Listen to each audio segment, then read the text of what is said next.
bàbá wa Akéwùgbà Gold wọ́n wà náà wọn pàdé kan tá lọ níjọ́ tá lọ sọ́dọ̀ ikú bàbá yèyé Ayọ̀ Adébánjọ bàbá lálùbáríkà ó láwọn ọ̀rọ̀ kan tí mo gbọ́ tó sọ ni wọ́n sọ pé iná Ìgbòho iná ilé ìyàtọ̀ confam mi gbogbo àwọn gọ́fúnà bẹ̀rù ẹ̀bí ṣọ̀pọ̀ náà èyí sọ pé kinní kan gbogbo àwọn gọ́fúnà yín pátá wọ́n bẹ̀rù Ìgbòho bí ṣọ̀pọ̀ náà ni. wọ́n ní ká forúkọ bù wọ́n láti rí i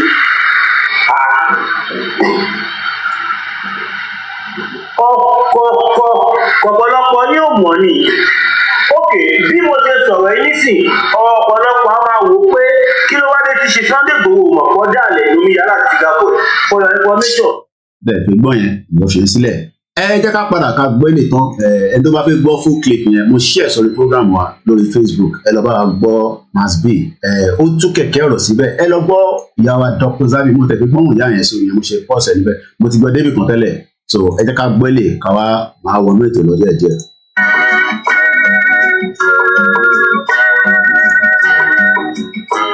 Ọba mẹ́wàá ìgbà mẹ́wàá yóò máa lòlẹ̀ ayé tó. Bẹ́ẹ̀ni mo kí àyìntẹ́ tí ń wọlé mo kí ní United Arab Emirates mo kí gbogbo mídíà pátápátá Ọmọbọ́lájí mo kí ní Ghana mo kí ní Togo à ń gbàgbé ní gbogbo African countries pátápátá mo kí àbúrò mi mo kí àyìntí Libya. Ó má torí tí ìbàjẹ́ òye. Bẹ́ẹ̀ni wọ́n fẹ́ Ìgbòho lọ́dọ̀ tí wọ́n ní mo kí àyìntí Mixella ẹ káàbọ̀ sórí ètò ẹ̀rọ bá ń ṣeré lórí ọ̀rọ̀ Yorùbá nation. Ẹ̀fọ́ náà lọ́mọ kékeré kú sí kiri. Gbogbo àwa mélòó kan à ń sọ̀rọ̀ lọ. Ọlọ́pọ̀ lè lóko nílẹ̀ Yorùbá mọ́. Ìjókíjó lọ́dọ̀ ló wọ ìwà sáré. Ṣebí. Ọmọ Yorùbá ẹ jẹ́ ká lélẹ̀. Wọ́n fẹ́ já lọlé mo kí àwa yèyé dára kú iṣẹ́ takuntakun. Bájúmọ́ á padà sílé bàbá ẹ̀ ní. Bàbá lálùbáríkà we can't love you less wàláì mo sọ fún bàbá yẹn pé ẹyẹ fi wọ́n sílẹ̀ èmi á dín pẹ̀lú wọn fún yín ẹ̀yin ò ní ìròyìn lẹ́ẹ̀fẹ́ máa sọ bàbá yẹn fi wọ́n sílẹ̀ ẹ jẹ́ káwa máa bá wọn tayò tí bàbá wọn tá débi kan akí bàbá yìí dáadáa wàláì tànà èèyàn lélẹ̀ àṣẹ èèyàn ni wọ́n máa ń wo African leaders ló ní lọ́wọ́ but èèyàn lélẹ̀ fàyè gbà wọn níbẹ̀ ni wọn àbáṣẹ lọ bójú African leader míì ni a ti plan fún wọn bí olórí burúkú bàbá Ọbásanjọ́ yẹn àbáwèrè ó ṣe ta African leader orí Ọbásanjọ́ tà dànù fún àwọn West again which of the African leader mo rántí náà Talon tactics Talon ẹ wo bí ìlú yẹn ṣe kéré ẹ wo tó bá Nàìjíríà gọọmẹ̀ntì fà ẹ wo bí ìlú yẹn ṣe kéré but ẹ wo tó bá federal government of Nigeria kó fáwọn sọ pé no I can't hand over Ìgbòho to you báwo ni ṣe máa hand over Ìgbòho fún yín kí ló ṣe gangan ẹ wá sọ tó ṣe ní kóòtù wa ká mọ̀ tó ṣe irú ẹ̀sùn wo ló ṣe irú ẹ̀sùn wo ni Ìgbòho ṣe àlọ́ ní kó wá sọ fóun kóun bá mọ̀ kóun bá bọ̀ bí wọ́n máa hand over wọ́n rò pé bí Kenya àwọn olórí burúkú àwọn olú jágbajàgba mo fẹ́ sọ̀rọ̀ nípa the world is so corrupt mo wo Al Jazeera a máa mẹ́nu débẹ̀ lẹ́nu sọ fún mi pé èmi máa ń káàkiri à ń bọ̀ lẹ́ẹ̀kan sí.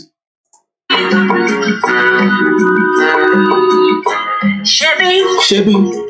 ewúrẹ́ yóò lọ ṣọmọ yá àgùntàn. àgùntàn ní kíni. àgùntàn ló ní màmá mi. mo kíyà ìdáadáa Janet mo bẹ́rẹ̀ kó mo bá wọn sọ̀rọ̀ lẹ́ẹ̀kan rí I think I spoke to her once kọ́lọ́ba dúró tì gbogbo wàhálà tẹ ṣe lórí àwọn orin tẹ play tẹ ṣe fún ààyè ìpàláì àwọn ìran kódà tó bá ti ń wo fídíò Koiki in another 200 years wọ́n á máa rántí ìyá ìṣá ni pé Koiki ṣe wá láìkí orin ibi burúkú dà láìkẹ́ ni. ṣebí wọ́n fún lówó wọ́n fún anything ó kàn lọ sínú studio ó dẹ̀ record ó dẹ̀ gbé sórí online. ṣebí látọdún tó ti wà nínú Nàìjíríà. kò sódodo mọ́sẹ̀ ẹ̀gbọ́n kan tí bàbá wòlíì tó pè wá láti Israel bàbá ẹ̀gbọ́n kò sí òdodo mọ́ nínú Nàìjíríà òdodo ti tán. ṣebí. ìdẹ̀ra náà fojoojúmọ́ béèrè lọ́wọ́ wọn. ṣebí. ṣùgbọ́n òmìnira náà fojoojúmọ́ fún àmọ́.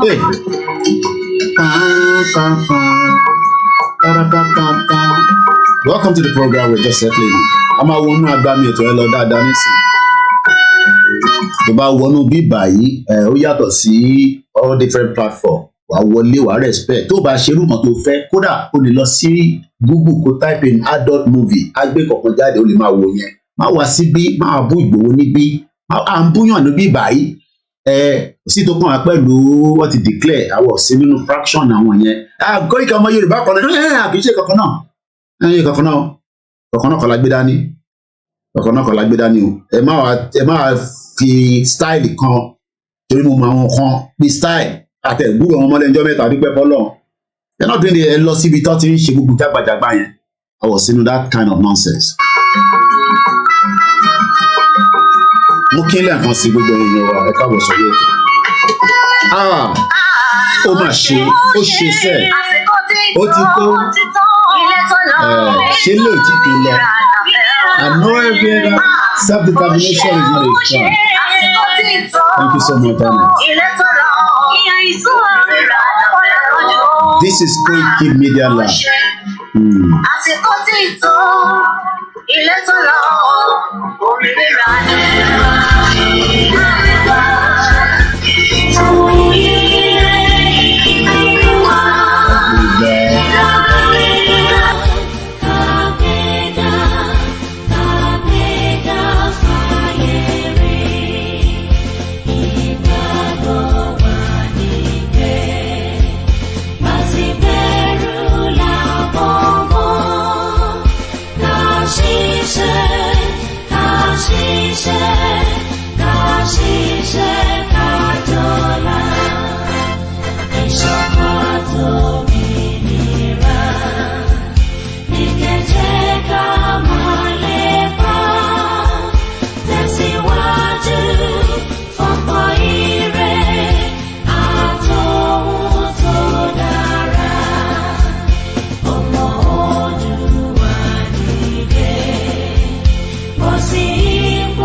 we're double streaming on KOKImedia. I'm not sure why. Mo ṣe pick it. My other broadcast is not on.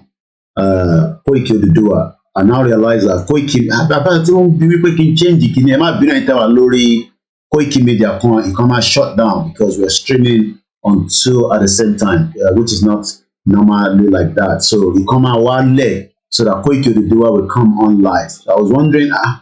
I couldn't say that. I couldn't find myself. About federal government in one system. So it come out shut down. So Tebatiripo shut down is because Meji don't operate simultaneously.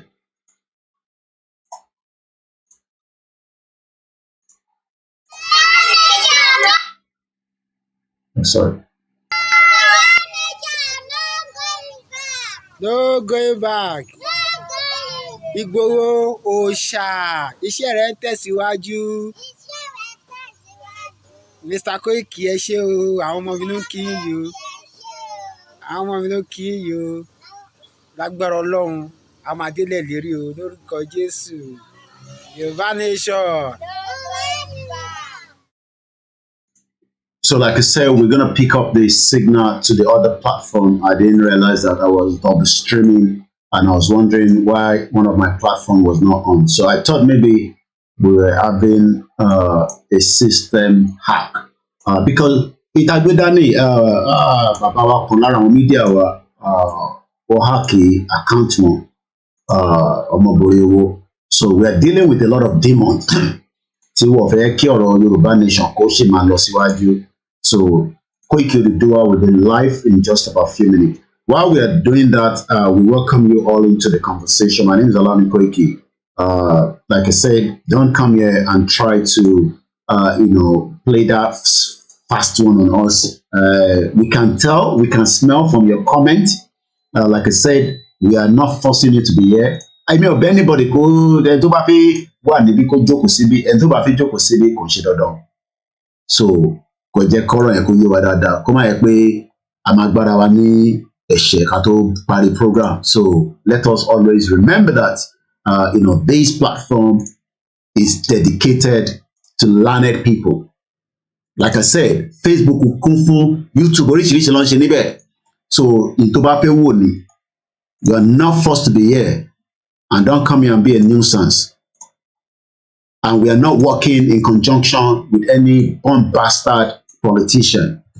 This platform is not a violent platform, but I believe in violence. It's as simple as that. They more believe in violence in I believe in violence because the world itself is violent. So let us get that clear. I'm not sure why I'm not able to get my Twitter to work from the laptop anymore. Even though I thought maybe they removed the privilege for us to stream on it.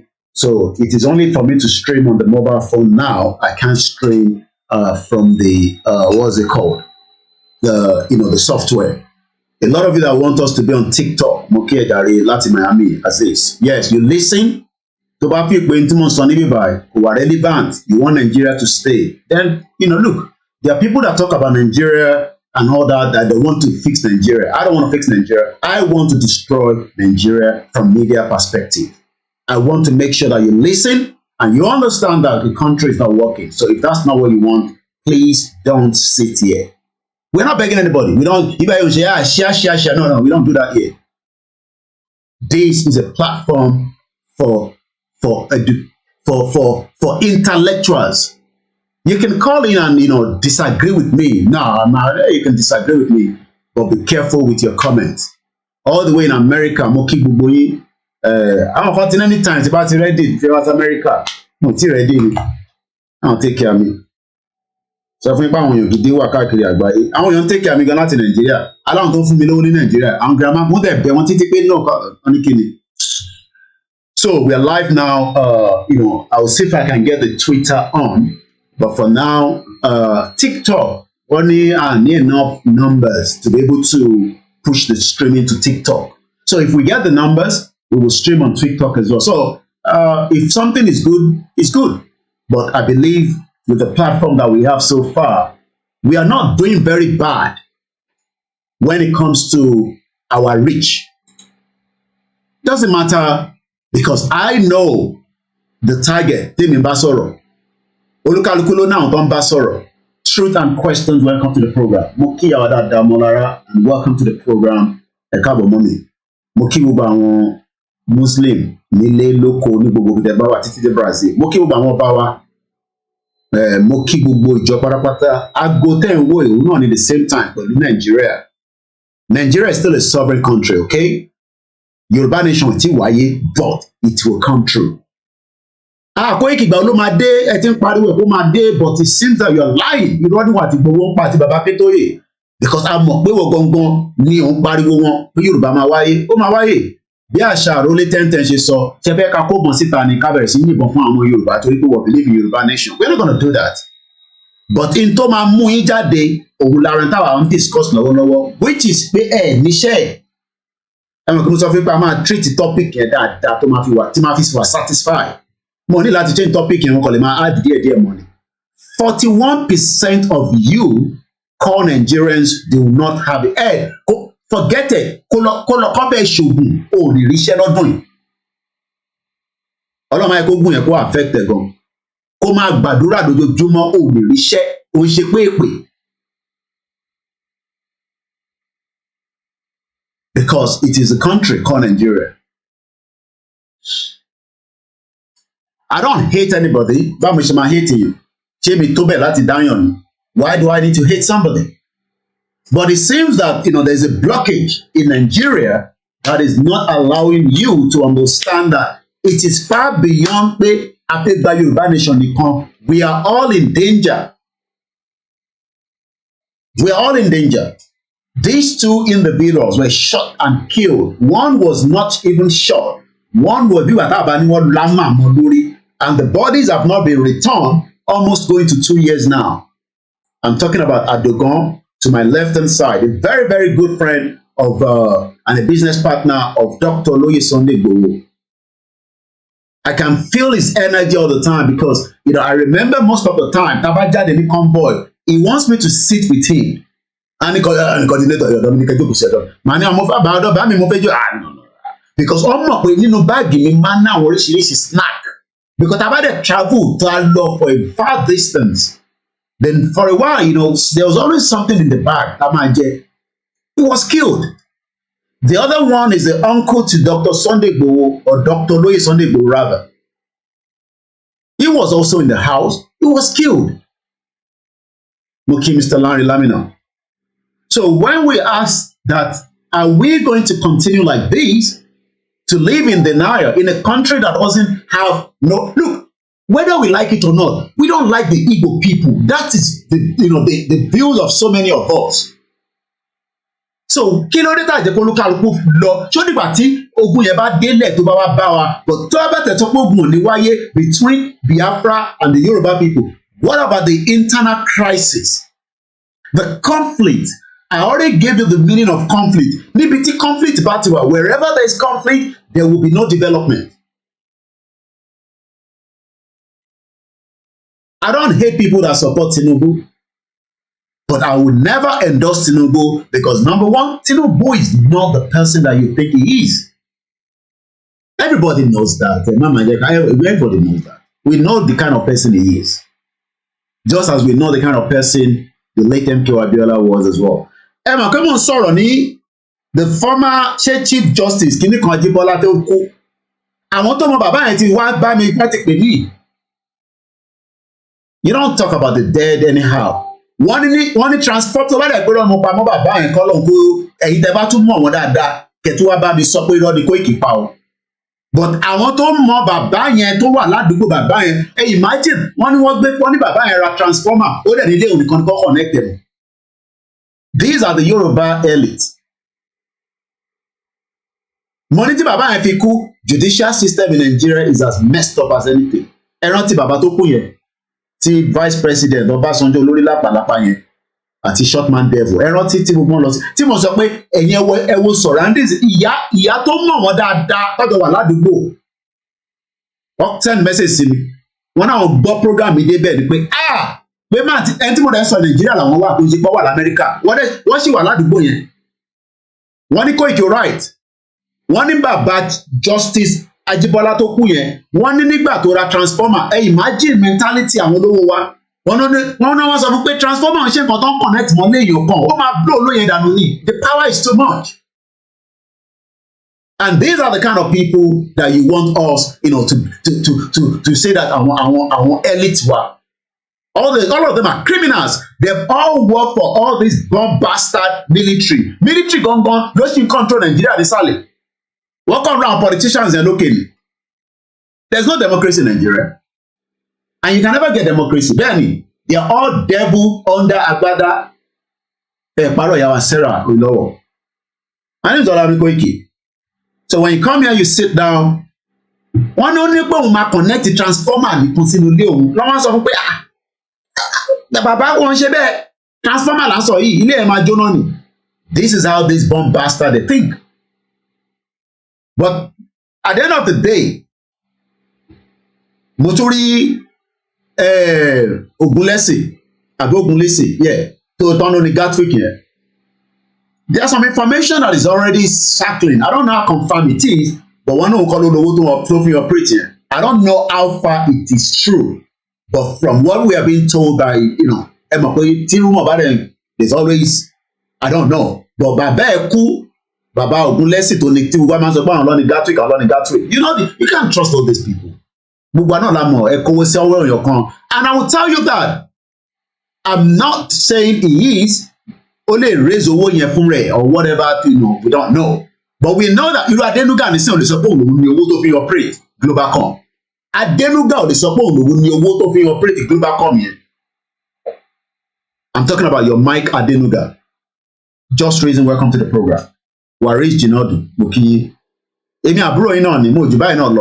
Bẹ́ẹ̀ni ẹ má bínú mo fẹ́ máa ká ẹ má bínú torí pé lórí bíbà ni àwọn ìyá mi Ìyábọ̀ Olúbùnmi bẹ̀ lámà ẹ má bínú ìyá wa pé 20 minutes lọ nínú program yẹn mo mọ̀ pé àtàn Koiki Odùduwà yẹn mo ṣàkó máa ń wára mi níbẹ̀ ni mo kí bàbá wa Kínrin Adé mo dẹ̀ kẹ́yìn tí ẹ máa ń jẹ́ pé ọlọ́pọlọ ni ẹ máa ń fẹ́ wo bí tí mo fẹ́ gbọ́rọ̀ gbà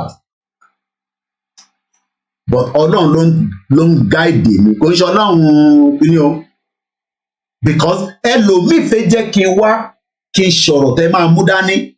So many of my videos kankan lọ ti gé ẹlẹ́nu bí àkàrà but èyí á máa jẹ yín nínú Nàìjíríà gbogbo èyí tí ẹ wà against I'm not anybody that is against Yoruba nation èyí á máa jẹ yín ni mo fi sọ pé èyí á máa jẹ yín kú but èyí á máa jẹ yín you will suffer for the fact that we are coming out every day and telling you that Nigeria is not working and you do not want to agree with us you will suffer for it I'm telling you will suffer ẹ máa sunkún ẹ̀ nírí ẹni báyìí ké ẹni báyìí mú ojú yín.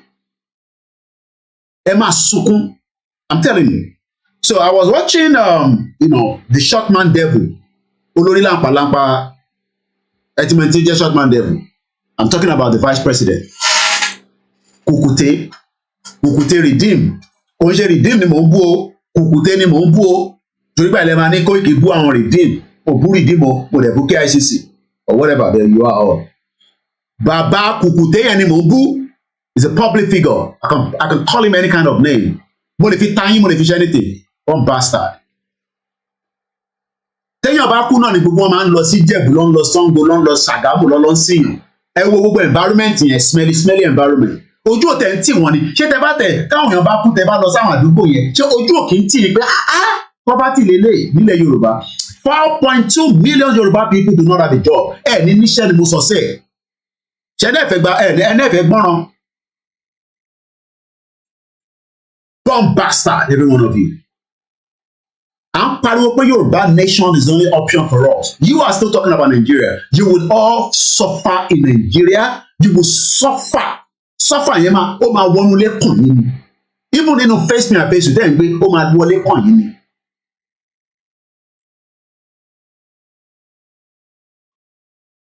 Bomb bastard. À ń sọ pé in large quantity that our people are suffering. Ẹ̀yin sọ pé díẹ̀ tó ń jẹ yẹn ti wà òkè. Àwọn díẹ̀ tó ń jẹ yẹn wà òkè. Ṣé díẹ̀ là ń sọ ni? We are looking at the whole. Ṣé bí bàbá Awólọ́wọ̀ ṣe fẹ́ kó rí nìyẹn? Táwọn bàbá Ayọ̀dé Bánjọ at 95. Èmi ò ní bú bàbá o. But at 95, ṣé wọ́n bẹ̀rù kú ni? Èmi gan tí mo jẹ́ ọmọ 40. Máa kàn sọ ìyàwó family wọn láìkí kan máa lo statement ẹ̀. Tó bá dé ó dé ikú kan ló máa pààyàn bọ̀ ikú kan nípa wà nísìn. Ikú kan ló máa pààyàn I forget it. 95 wọ́n lè sọ pé ó yá ọmọ Yorùbá à ń ṣe Nàìjíríà mọ́ àyà wọn ń já. Ọlọ́run ló mọ àwọn oríṣiríṣi nǹkan tó lúkàlùkù wọn ti ṣe. Ìyẹn ló ṣe máa ń worú àwa pé bọ̀bọ́ ìṣe ń sọ̀rọ̀ jagbajàgba ló ń sọ̀rọ̀ báyìí because àwọn ò tọwọ́ bọ anything. Mo rẹ̀ sínú awo, mo rẹ̀ sínú ẹgbẹ́ kankan.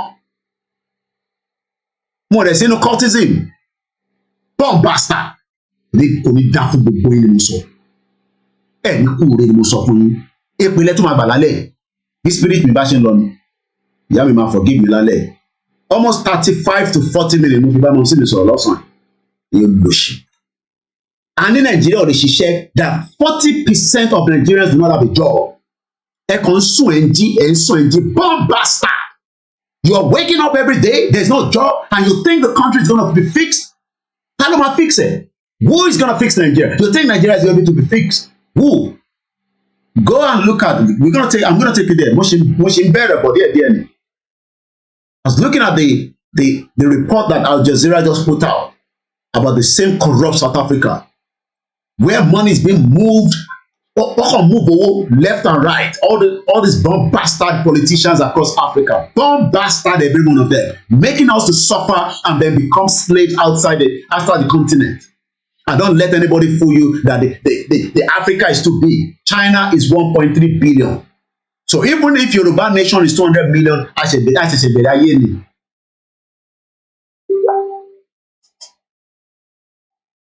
I am telling Nigerians and Nigeria is not going to work. You are listening to the Dipo, Ogbeni Dipo. You are listening to Reno that Nigeria is going to be working. You think Nigeria is going to work? Even with Peter Obi, bomb bastard every one of you.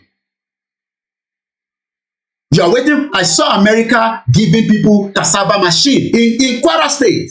Do you understand do you understand how that is a painful thing that America is giving them, you know, one come weigh cassava. I just saw that on Facebook now. And America donate, you know, maybe 3 of 10, 20, you know, one small machine, put it there. When Awolowo was already done that as far back as in the 60s. And all this bomb bastard, you know, most of people, the Kwara State governor, the children are here in London.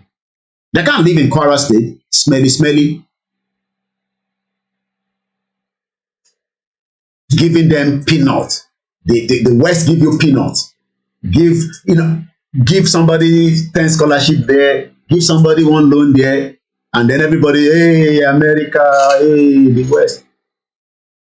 Ẹ̀rí sùúrùtù ìjà tó ń lọ yẹn pẹ̀lú Russia àti Ukraine yẹn ó ṣe wọ second gear ni. Kí ni mo sọ fún yín? Ó ṣe wọ second gear. I'm not in support of any one of them. But what I know is the world is not going to be the same again. Russia will never trust the West again. Láyé gbogbo nuclear kìíní ẹ̀ nísìn ó ti náà òun bá pàdé bá ní iṣẹ́ kankan mọ́. The world is changing. So you think you want to fix Nigeria? The Nigeria that Babayo Adebanjo could not fix at 95. You then think you want to come and fix it? You must be mad. You must be crazy. You must be mad and have some mental, you must have some psychological problem in your head, thinking that you come and fix Nigeria. So the youth is going to come and fix Nigeria. Bomb bastard. Which of the youth is going to fix Nigeria? Nigeria that have locked your potentials. Because we are the indigenous people, rather than everybody go their separate ways, there shouldn't be any fight. If I want to even marry an Hausa girl, I will go there and then I'll become an Aji. Not you as an Igbo man, dressing like an Hausa man. Bomb bastard. In Abuja, Yoruba people are already bomb bastard. Most of them, they will be dressing like Muslim, so that they can feel into, you know, the narrative of the Fulani agenda, especially in Abuja. You see them there now. Adefila Laji. You see them. They because that is the only way you can make them feel like you are among. You will never be among because they hate every one of you. They even hate the bomb bastard Fulani. Hate the Muslims that are Yorubas because they don't believe that you are practicing Islam. Do you think that they not believe that we are practicing Islam? Do you think that Sultan of Sokoto can tell me in my face that I am practicing Muslim as a Muslim? They don't even recognize you as a Muslim. That is why you deceive yourself. The Igbo, how can an Igbo man be dressing like Hausa? Bomb bastard. They are calling for Biafra. You are saying no, it's Peter Obi. You think that Nigeria love the Igbo we don't even love you because some of our people don't love you. So why don't everybody go their separate ways? Nobody's going to give you the presidency. There will be fight because Tinubu is going to fight you. Not that I support Tinubu because Tinubu is a bomb bastard as well. Nobody knows his record. He has actually destroyed his record. That is why today we don't even know his full record. Bomb bastard. Do you think I'm going to be giving Tinubu any preference? Tinubu, no. Bomb bastard. Although don't inject the Silara Nisi. They just keep pumping something in his body so that by the time he comes back out, he will probably be fit for 3 months and then he will travel back just as the bomb bastard Buhari did after he came in. Buhari was lost for almost 8 months. Nobody knows where Buhari was. We know he's in London, but nobody knows where he was. He was receiving treatment. And that's why we cannot even tell whether that is the real Buhari anymore. They are preparing Tinubu as well for such. Probably prepare a double body. Because I'm telling you, they might be preparing a double body for Tinubu. I'm not saying that Tinubu is not well or is okay, but we know that Tinubu has been lost out of Lagos State since he traveled after the election of the March 18, the governorship election. Up to now, nobody knows. I've seen any video that is all lies. But one thing a lot of you don't understand is the world is very, very corrupt. That is part of my topic tonight. The world is a corrupt place. And you as a Nigerian, you are being used as a statistic. That's what you don't understand. So when we are saying that let's all go our separate ways, does not mean we should shoot gun and kill each other. Go on a separate ways, sit down on the round table, all the regions decide. The map is there already. We all know our region.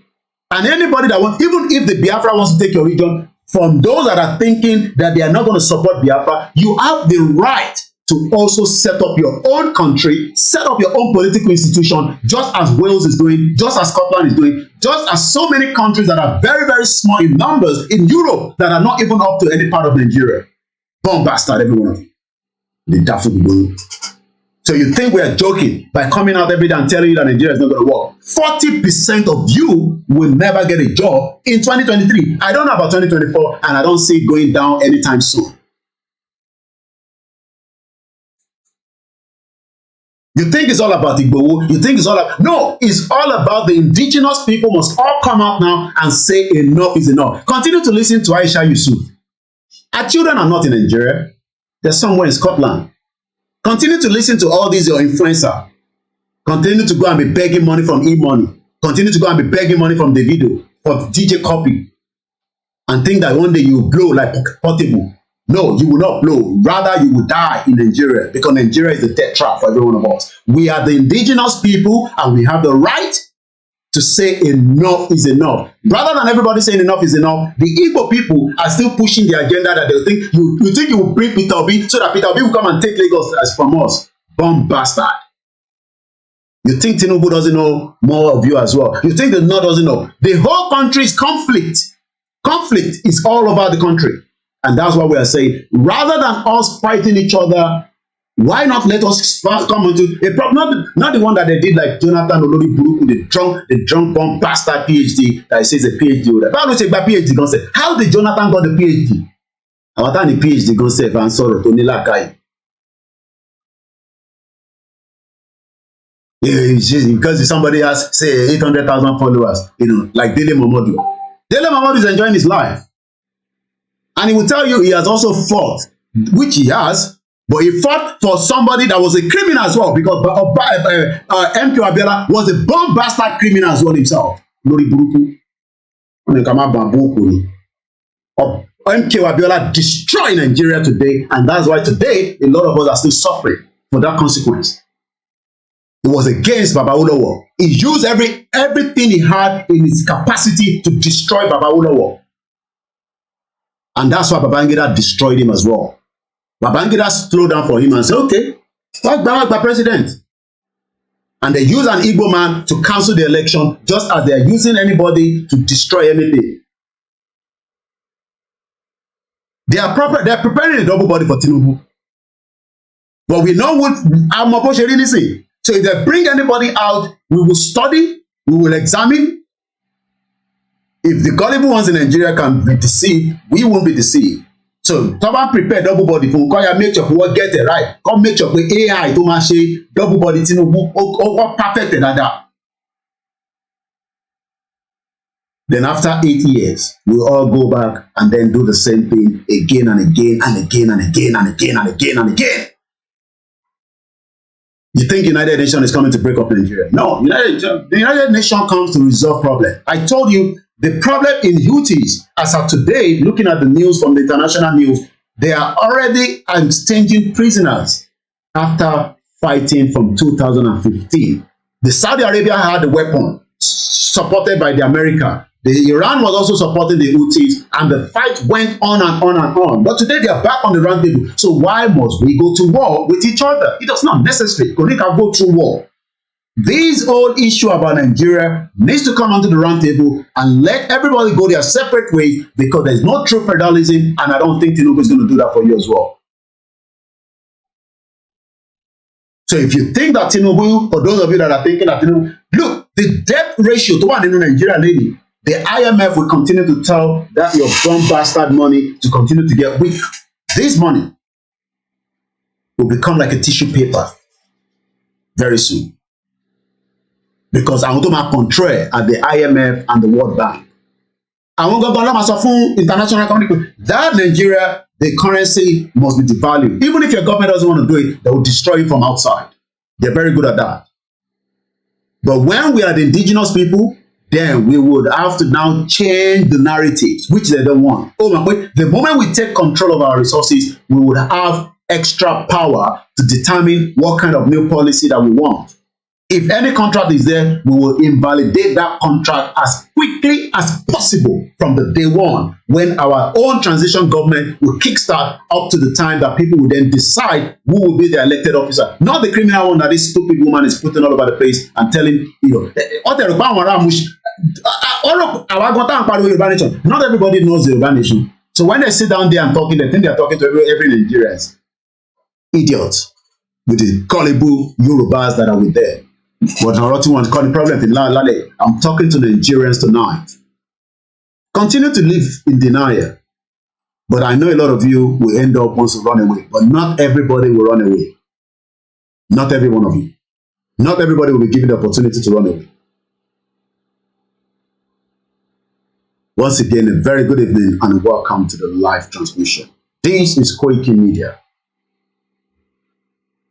It's just coming up to 20 minutes past 8 p.m. Muki Babawa Yawa Olajire Kokawani Adebayo Ogunlesi was a benefactor of the NPN dark party in the 70s and his 80s. They've all stolen monies, especially all these bomb-bastard Yoruba politicians. They're all criminals.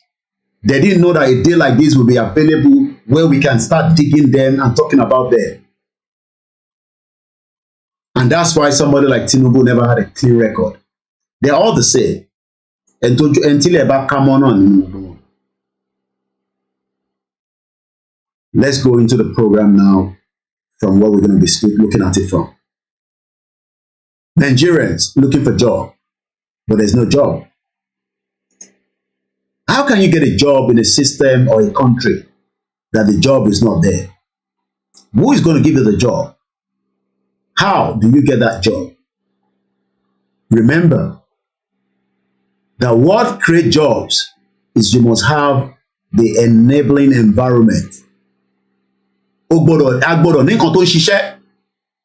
don't have that yet in Nigeria. Once again, welcome all as we go into the conversation. My name is Olayomi Koiki, and everybody knows me as Koikimedia. And my job is to educate you, to give you what it needs to understand that Nigeria is too late to be fixed. So I've moved now behind the scene. Nigeria unemployment rate to rise to 41% in 2023, KPMG. Mokin Mr. Sunday Adebanjo. Lukman, Ekabo Soreto. Yawa Yabone, if they do it, the whole world would know now because everyone knows how Tinubu really looks like. The man is really sick. Sick. Mokin into Paris. Mokin. Yeah, everybody's dressing like Fulani. Just to live in denial.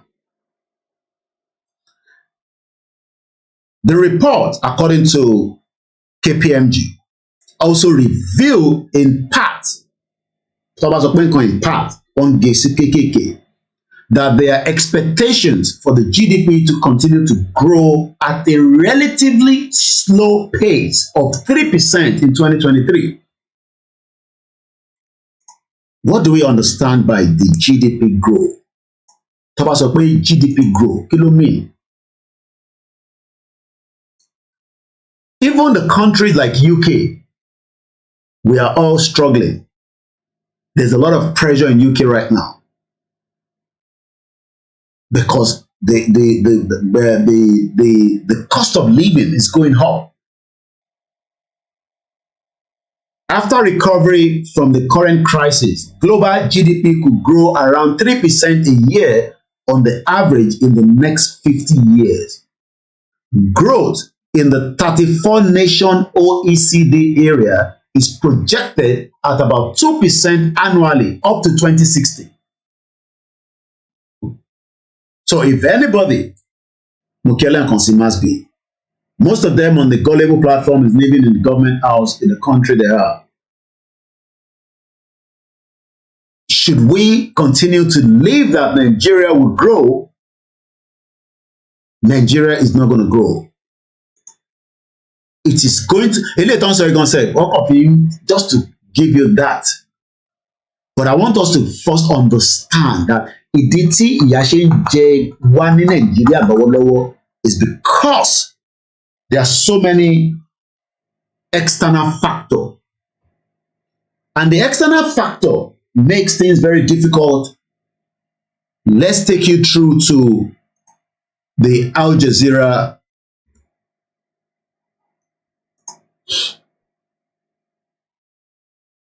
what is that?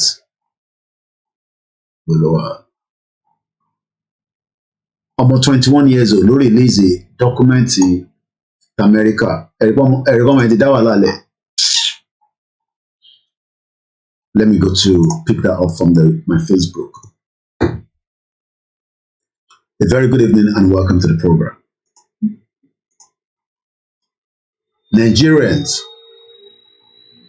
Nigeria is not expected to grow.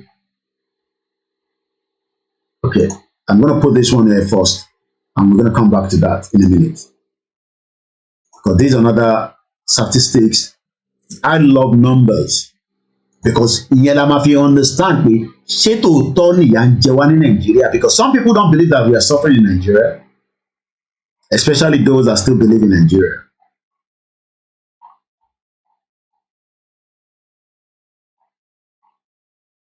And I cannot play even if I play the video, they will remove it anyway.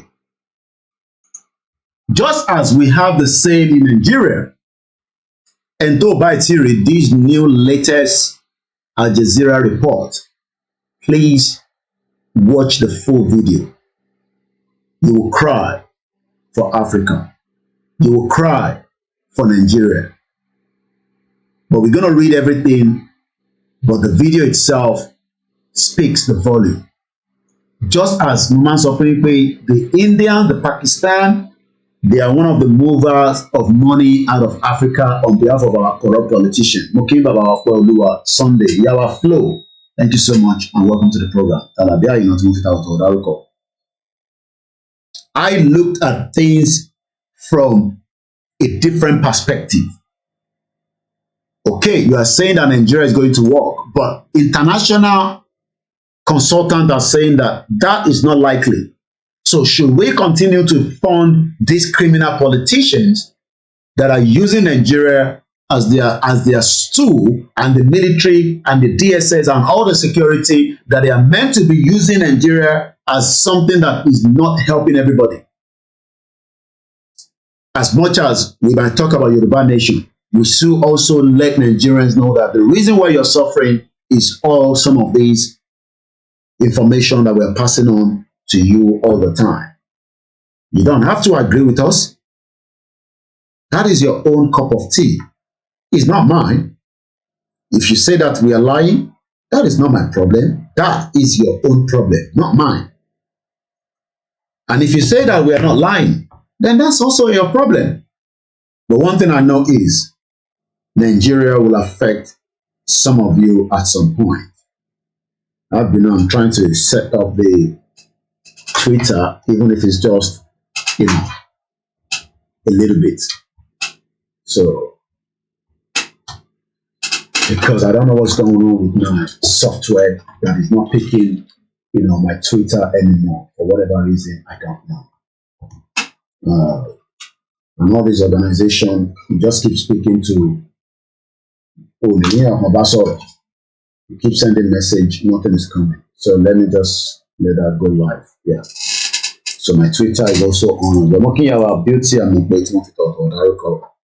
all the rest of you on the. Like I said, Nigerians knows that there's a problem, but they are hoping and thinking that they will solve that problem. How they will solve that problem is what I don't know. But I know that the problem cannot be solved should we remain Nigerians. Should we remain as Nigerians? Tẹ́ ẹ bá jẹ́ ká resolve problem yìí nísìn. I think one of my page there is not set up properly, so let me go on a short interview. I'm very adjusted at that so that they can see me properly.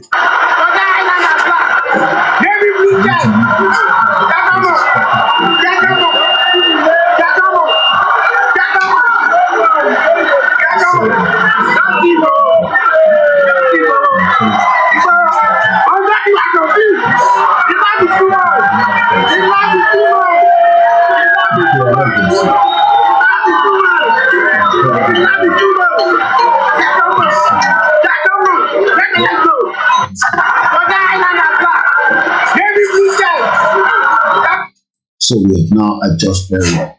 Just Reason went on to say we can still wish the incoming Nigerian government the very best through, despite the fact that most of us can't see much progress changing happening. Definitely. There's not even going to be any changes because the country has a huge debt. Apart from all the conflict that we talk about, Clement went on to say, did Awolowo sell Biafra food blockade during the Biafra war to Nigerian government? With a question mark. Thank you so much for joining us. D0123 say you're absolutely right about the KPM. Welcome to the program, Ademola Ade Onujobit Mufto. And all of our well-read Nigerians that are Yoruba that still believe that Nigeria can be fixed. Well, some of us will end up becoming so old and you realize that energy to born that to fix in Nigeria. Maybe I should have joined and listened to Yoruba Nation people. Because a lot of you are burning your energy trying to make Nigeria work.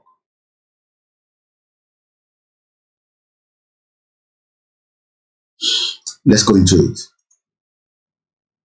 So, in 2023, Tawai, there will be a very, very slow pace of up to 3%, owing to the slowdown in economic activity that typically characterize periods of political transition in Nigeria. The Global Audit and Tax Advisory firm, KPMG, has projected that Nigeria's unemployment rate is expected to rise to 40.6% as compared to 2022 last year, which is about 37.7%. So we're looking at about almost give and take about 3% up.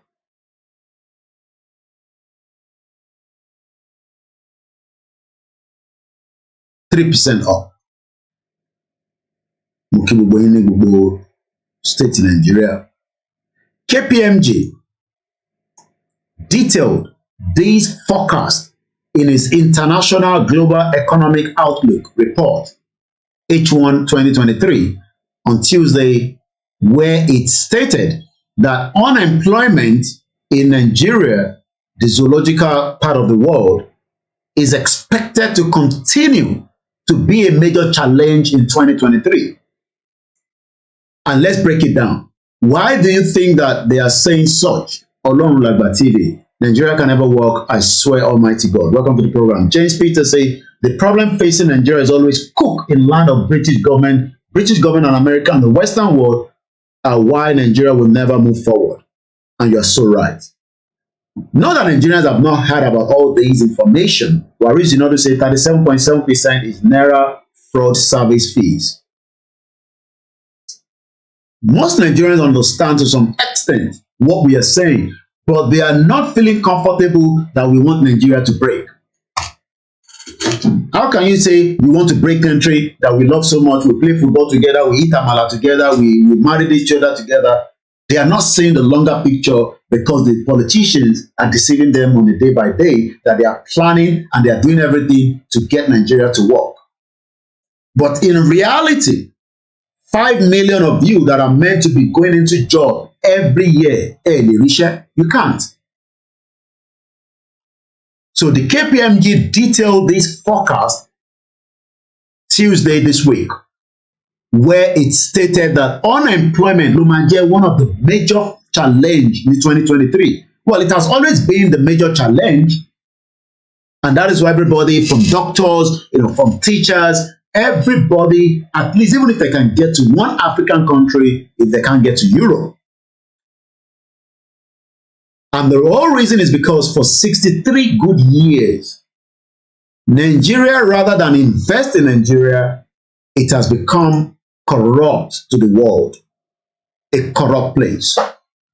And that is exactly what Al Jazeera just released in one of their investigations, called Gold Mafia Helped Gota Brothers in South Africa State were captured. Who are the Gotas brothers? Just as I told you, they are all similar. They are all the same. These criminals are all over the place. I'm sure looking at these faces is just the same as looking at the Gilbert Chagari brothers in Nigeria as well. Gilbert Chagori, with the Dangotes and the Rabiu and every one of them, all criminals. These are the Gilbert. Lives in Paris, but controls Nigeria. Nigerian billionaire, which kind billionaire, if not that he was working, moving Abacha money while Abacha was the dictator controlling the wealth of Nigeria right from the bunker until he got killed by a woman that he was sleeping with or whatever we had as at that time. But these are the people that were moving the money for Abacha. This man, if you've never heard it before, I'll keep telling you, actually returned $65 million to the federal government of Nigeria out of what he said he never knew was Abacha stolen wealth. And from information that we are getting, that is the same man that is giving your incoming president a kind of landing in Paris where they're looking after him. And just to also tell you that he and his children, and probably the grandchildren, are the one controlling Eco-Atlantic project. I'm talking about Gilbert Chagori. Just as the Gulot brothers are also criminals that Al Jazeera have been able now to unfold in this their latest investigation. I might not be able to play a lot out of this video, but I'll share the link so that you can go and watch it, because I don't want my video on the YouTube to be brought down, because I don't know if we use it or whatever is going to happen. But you can watch it on YouTube. So even if I don't play it here, I actually played a little bit on my Facebook. So in case you want to see that this afternoon. So we're going to come back to that. But the reason why Nigeria has been so corrupt in the last 63 years are because of some of these outsiders that are helping them to move the wealth of Nigeria out of Nigeria by deceiving Nigerians that they are trying to either get you something going or not. And a very good afternoon, good evening to those of you that have joined me from all the platforms as well. My name is OLAMILEKAN, and this is KOIKIMEDIA Live, Friday, the 14th of April, 2023. It's 8:37 p.m. GDP is a very, very important thing in any country. When we say what is the GDP, what does it mean? What is GDP? The meaning. When we say GDP, why has the GDP of Nigeria not worked? It's because money has been moved out of Nigeria and they've actually killed the country. Al Jakuta, that could have been one of our most powerful part of what should have been helping the economy of Nigeria today, has not worked ever since it was abandoned project. I'm talking about the Ajaokuta. Ajaokuta is a local government area in Kogi State, Nigeria, and a town within it on the left bank of the Niger River. And we remember that the Ajaokuta still, that should have given us everything we need today. This is what it has become, abandoned project with billions of dollars stolen, moved out of Nigeria, and you in 2023 expect your GDP, which is called gross domestic product. In gross domestic product.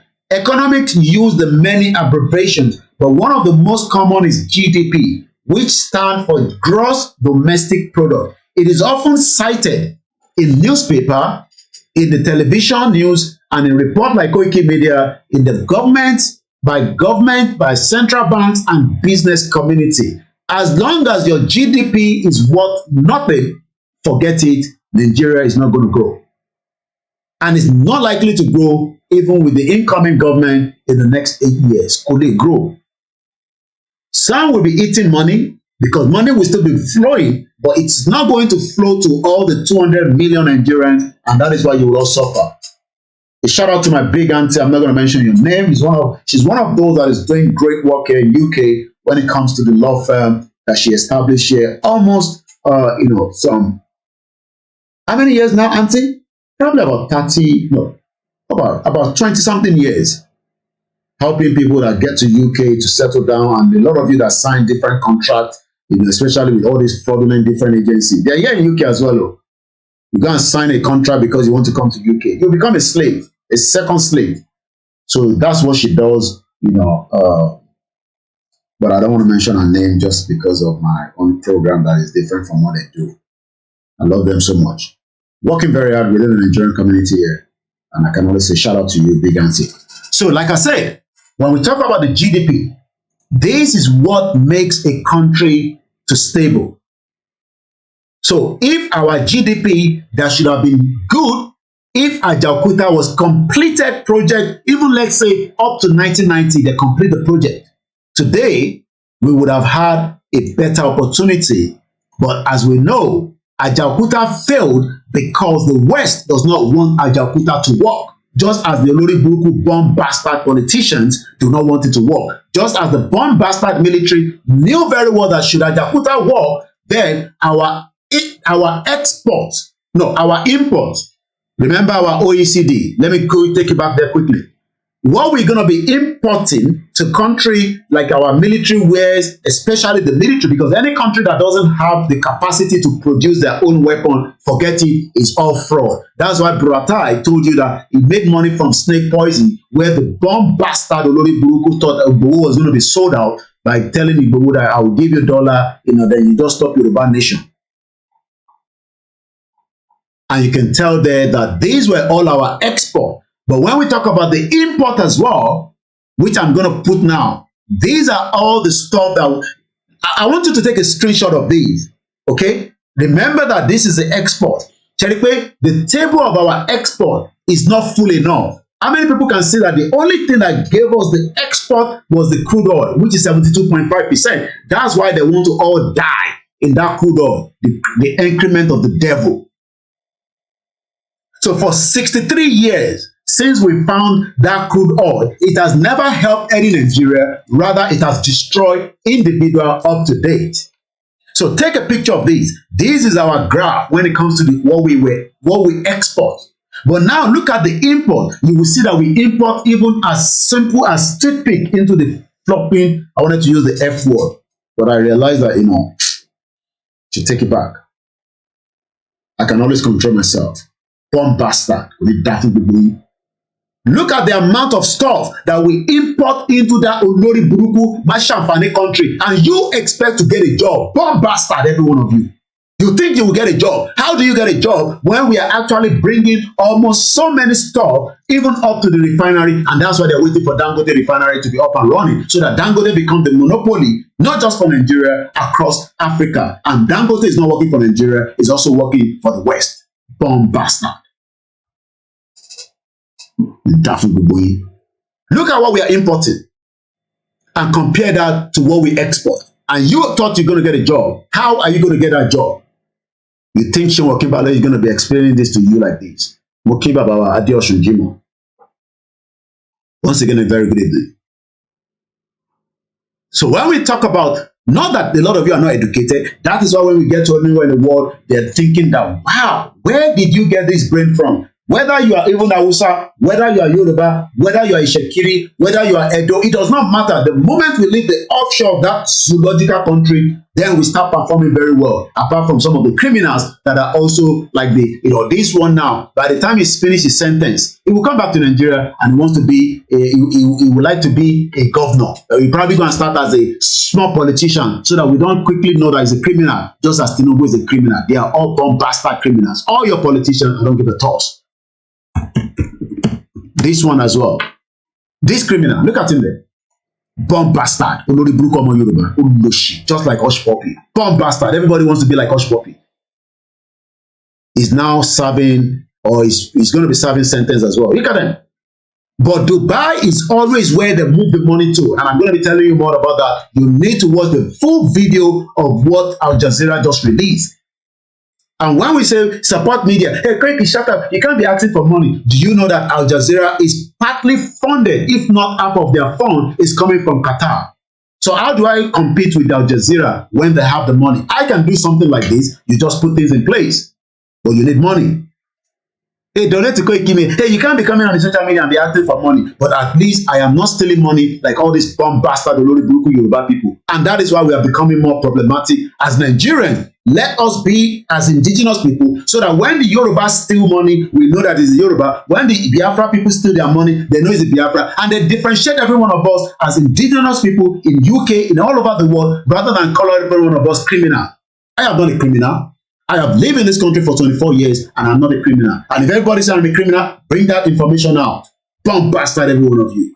And these are the influencers that some Olori Buruku Yoruba people sit down there on Instagram, follow this guy and say, hey, hush puppy, not knowing that he's a criminal, just as MK Abiola was a criminal. MK Abiola was not even a small criminal. He was an international criminal. And you expect Nigeria to work when Nigeria is not bringing as many stuff out of Nigeria, but we are bringing many stuff into Nigeria. This is our export. The only thing that is giving us that big export is that oil and gas. Everybody wants to be oil and gas manager. They go and study, and eventually you don't get a job because the Hausa Olori Buruku that doesn't understand anything is the one controlling the oil and gas. Everybody wants. The only two major things that we are putting out to the world is oil and gas. What about our human resources that is there? I don't even understand why they don't put it there. Because if you look at the many people that are traveling out of the country, based on the statistics, we should also put that as part of our export. But they're not going to put that there. They only put crude oil. Crude oil is giving us 72.5%, while petroleum gas is giving us 14.8%. The next stuff that is giving us that high percentage of stuff is what they call special purpose ship. I don't know what that means. So when they say special purpose ship, it goes to Namibia and Cameroon. It goes to Equatorial Guinea. It goes to Ghana. It goes to the Republic of Congo. I don't know whatever that is. We don't know. But what they just call it special purpose ship. Maybe there are people that are shipping out of the country to Cameroon and Namibia. We don't know because they just say special purpose ships. I don't know what that means because we're not producing anything now. But let's go back again to the full information. Apart from crude oil, welcome to the program, mommy. Apart from the crude oil, revenue. Imagine if Ajaokuta has been completed. Today, we will also be selling weapons to the world. That's why America love buy North Korea shit nonsense. Imagine if Nigeria was also producing its own weapon and producing its own atomic bomb and whatever. Do you think that the world will be? But they don't want that to happen because they've already put us together with the animals that are called, the Fulanis. The outside is different, but they're all both the same thing anyway. Doesn't make any difference. Just a small difference. So let's quickly look at this.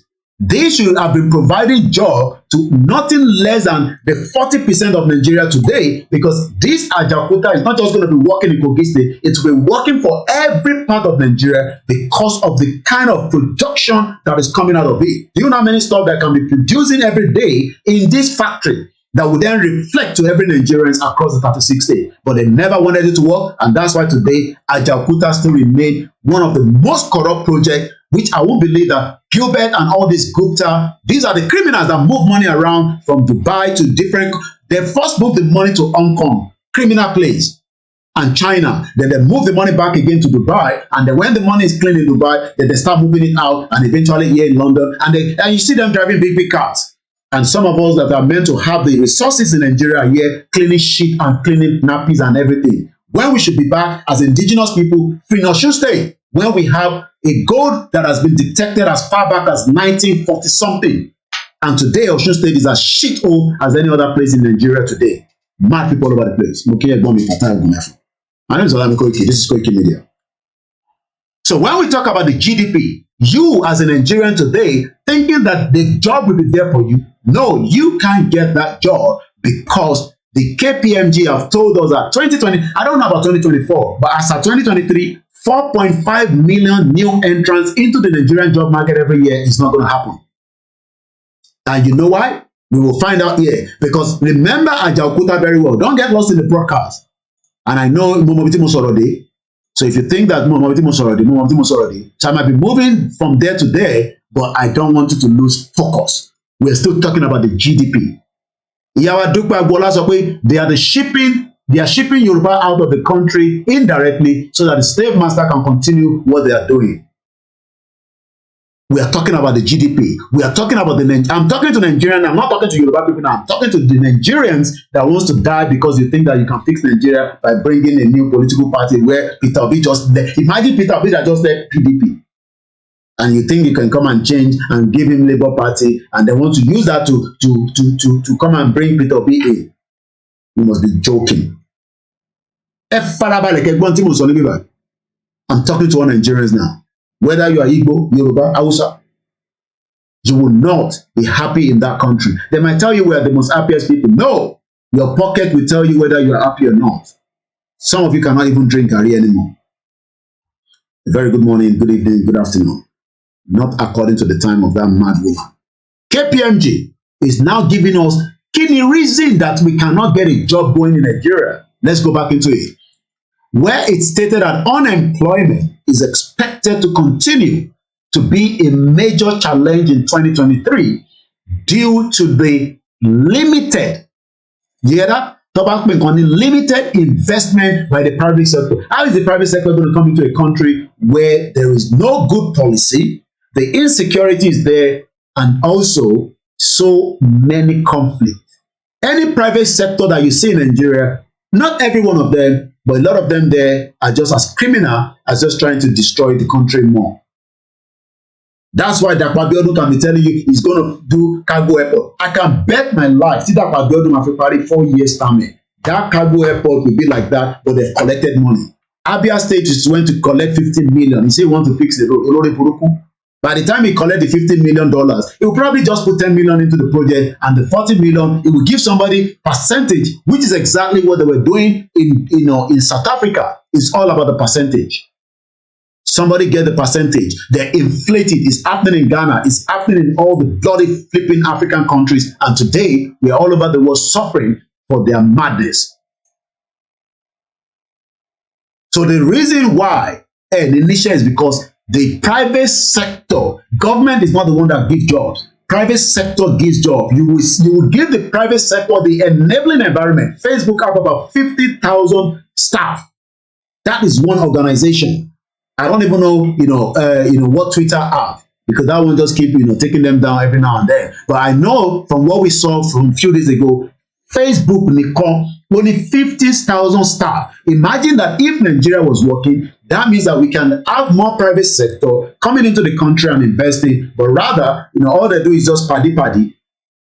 Oh, okay, we're going to do cargo airport in Ogun State. So, it's not your governor that's going to be talking. In this video that I watched, the president was not the one talking. They are the people that work for them and the criminals, like this young man that called himself Woodbury. He will probably complete the sentence like such puppy. They'll come to Nigeria, they'll start from senator or house of rep, or they'll probably not go for local government chairman. Most of them will launder money for all your bloody politicians until they get caught up. And I hope America can allow them to serve more sentence and they continue to find more evidence on them. So tell us, people, whatever time to fish it, go to the bar, one more SUC, pepper yellow. And you see them, you can see the lifestyle they were living. And everybody wants to live the same lifestyle. When a country like Nigeria should have given you the kind of lifestyle like these people are living, but the country hasn't given you that kind of lifestyle. So I take him out of my page. But remember that we import more. Look at all the stuff that we import before we go back again to the private sector. So Bobonta importing, do you think that if Ajaokuta was working today, why should we import cars from the United States of America, which is about 68%? And a lot of you that import those second-hand vehicles, those accident cars, your person that is going to collect it from you in Nigeria, they are waiting for you because the Fulani control the port. And apart from the brand new vehicle that goes through, some of your big people like Dangote, majority of the cars are coming from the United States. And you think America is going to let Nigeria to play? More people. 68% of our vehicles that we import into the country is actually coming from the United States of America. India is giving you all these KABIRU, all these, Pakpakupu, all these, those keke naped that you're all driving all over the place, and the motorbike. probably importer like the Igbo people are bringing them in. When we should have a country and decide whether we will allow that to happen, if the Igbo wants to bring anything in, we will tell them that we are producing it. Sorry, we can't let you bring it in. So when everybody is saying that the Igbo have dominated the Lagos market, it's because we are in Nigeria. The next country is United Arab Emirates. 5.46% of vehicle coming into Nigeria is coming from United Arab Emirates. 5.46. I go back again slowly. America ni a ti ń gba mọ́tò tó pọ̀ jù, whether it's brand new, second hand, whether it's accident car. 68% of in 2021. This is the data of 2021, okay? And if you're thinking I'm lying, just go there and check it yourself. It's called oec.world. And when you get in there, just type in Nigeria. Very, very easy. And you expect all this country to import more. When I say we are not fighting Fulani, we are fighting the international community that will never allow Nigeria to grow, because all these vehicles would not have been needed if Ajaokuta was fully functioning. But they never want Ajaokuta to function, because Ajaokuta function will mean that we will import less car from America. We will import less. How can we be importing, Okada from India when we have Ajaokuta? Do you think that is going to happen? But they never wanted it to happen. And let's quickly read about this article of April 8, 2022 on the Punch newspaper. Ajaokuta still. Experts continue to fault the Oloriburuku federal government, where I'm sure Obasanjo, I'm sure Babangida, I'm sure Oloriburuku MK Abiola, and every bloody elite that you know that you can talk of, whether from the Yoruba side, the Igbo side, the Middle Belt, they are all bomb bastards that use this platform of Ajaokuta to steal money, because I'm sure they're all part of the problem. So when they say they fought federal government is completely part of our elite that are the federal government. And we know in the 80s, just as every one of them were all working against the country. MKO was working against the country. He thought he could use the platform of Yoruba people, just as Oloriburuku Tinubu is doing the same thing now. Obasanjo did the same thing. They almost killed him. I don't even know why Abacha never finished every one of them. I don't even know why he slowed too much. But I'm sure they were doing too many voodoo so that Obasanjo came out, and then Oloriburuku Hausa people say, to just suppress the situation, just go and give them Obasanjo, but we will control it. And people say, Obasanjo is well connected to your own father's house. Mad people all over the place. Let's talk about Ajaokuta. This should have been what should be giving us that vehicle, whatever we need. But today, Ajaokuta is still not working. And you think Yaya Bello, that Oloriburuku bomb bastard, and when you see them, you think that they are all the same. So I want to read the article quickly before I move away from there. Experts in the steel industry. There is nothing you need in this world that is not going to be steel. Steel, iron, okay, this table that I have in this my small room. Okay, when I look at the production of this table right now, and I can give you the description, even you can see. To my left hand side is got the wood. You can hear that, okay? The top is wood, or maybe, I don't know what I can call it, but I'm sure you understand what I mean. But when I hit the other side, when I hit this side now, hear the sound. You can hear that sound. That is steel. So there's nothing that is going to be used that you don't need the steel. And Ajaokuta should have given us that opportunity, but it never did, because the country that never had any opportunity. And those of you that are looking at the image there, these are the two bodies where the Oloriburuku Fulani bomb bastard Buhari still holding. I don't know whether he wants to hit them. 2 years now, we still don't have the bodies of these two individuals that were assassinated inside IGBOHO's house. So let's continue. Experts in the steel industry have kicked against the federal government alleged moved to engage a British firm in reviving the Ajaokuta steel. When Russia was going to complete it, they never allowed. Now they want to give it to British firm. Okay, now. Speaking with the news agency of Nigeria, another money is about to be moved out. When I say British firm, just forget it. They're just going to move another more dollars. Millions of dollars, if not billions of dollars. And then you are expecting to get a job. You will get a job. Continue to be praying. Speaking with the news agency of Nigeria on Friday in Abuja, the stakeholders, when you start hearing stakeholders, criminals, just as we know from these evidence that, similar to Nigeria, South Africa, we're going to talk about that. I'm just reserving that I might share the link, but if you go to Al Jazeera, you'll be able to see it yourself. In terms of whether you want to watch the video now, or you can always watch it after the program now. Anyway, so let's continue. So they are trying to revive Ajaokuta. So they're talking to the stakeholders, expressed displeasure against the backdrop of employing a British firm to revive the Ajaokuta steel mill, saying it will cause more problems for the company. They noted that the Russian company called Kaizen Export, I don't know whether they're still existing or maybe they've sold out, they've changed, I don't know, but let's take a Google and see what we know about them. So yeah, it seems that they're still alive. You know, these are the ones that could have completed that project, but for whatever reason, you know, the areas of activity include design, construction, reconstruction, the operation of the enterprise of ferrous and non-ferrous, you know, so many things that they're doing, mining and coal industry. And, you know, whether we like it or not, you know, we know that there was some hidden agenda, which I'm sure never made Ajaokuta to survive today. So what do we know? Let's read further. They noted that the Russian, and let's increase the font to 150 so that you can also be able to read with me. They noted that the Russian company called Kaizen Export had started the foundation and the construction of the steel company back in 1978 when I was born. That's about almost 40-something years ago. And I am outside the country when I should be doing, even if it's cleaning job in that Ajaokuta mill, I would have been doing that rather than being in London today. Because I was born in 1978. 40-something years on, Ajaokuta is still nowhere to be found. And do you know the amount of money that has been done and wasted, stolen? James Peter went on to say, it shall never be well with the British government and a collaborator for the destroying Nigeria because of their selfish interests. Olakiyemi said, no going back, no going back.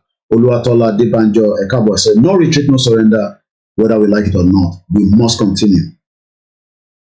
So, they noted that the Russian company called Kaizen Export that started the foundation.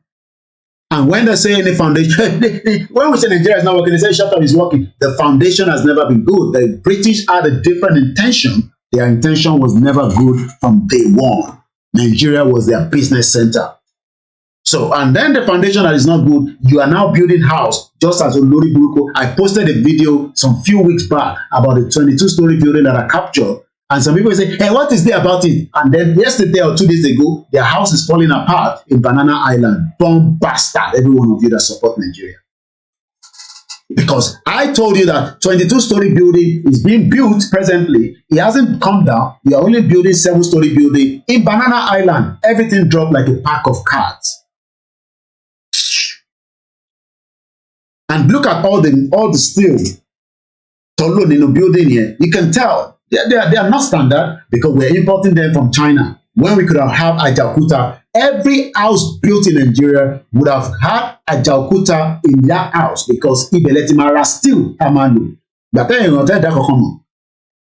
Both building and every construction in Nigeria, Ajaokuta should be enough to feed us with the steel, and then whatever is left, the remnant, we sell it to Africa, and if we have extra more, we export it to China that wants to buy it from us. Rather, we are bringing the one that are not very good from China, and eventually your house that you are building fall like pack of card. And they say, Koiki, what is there about this building or there?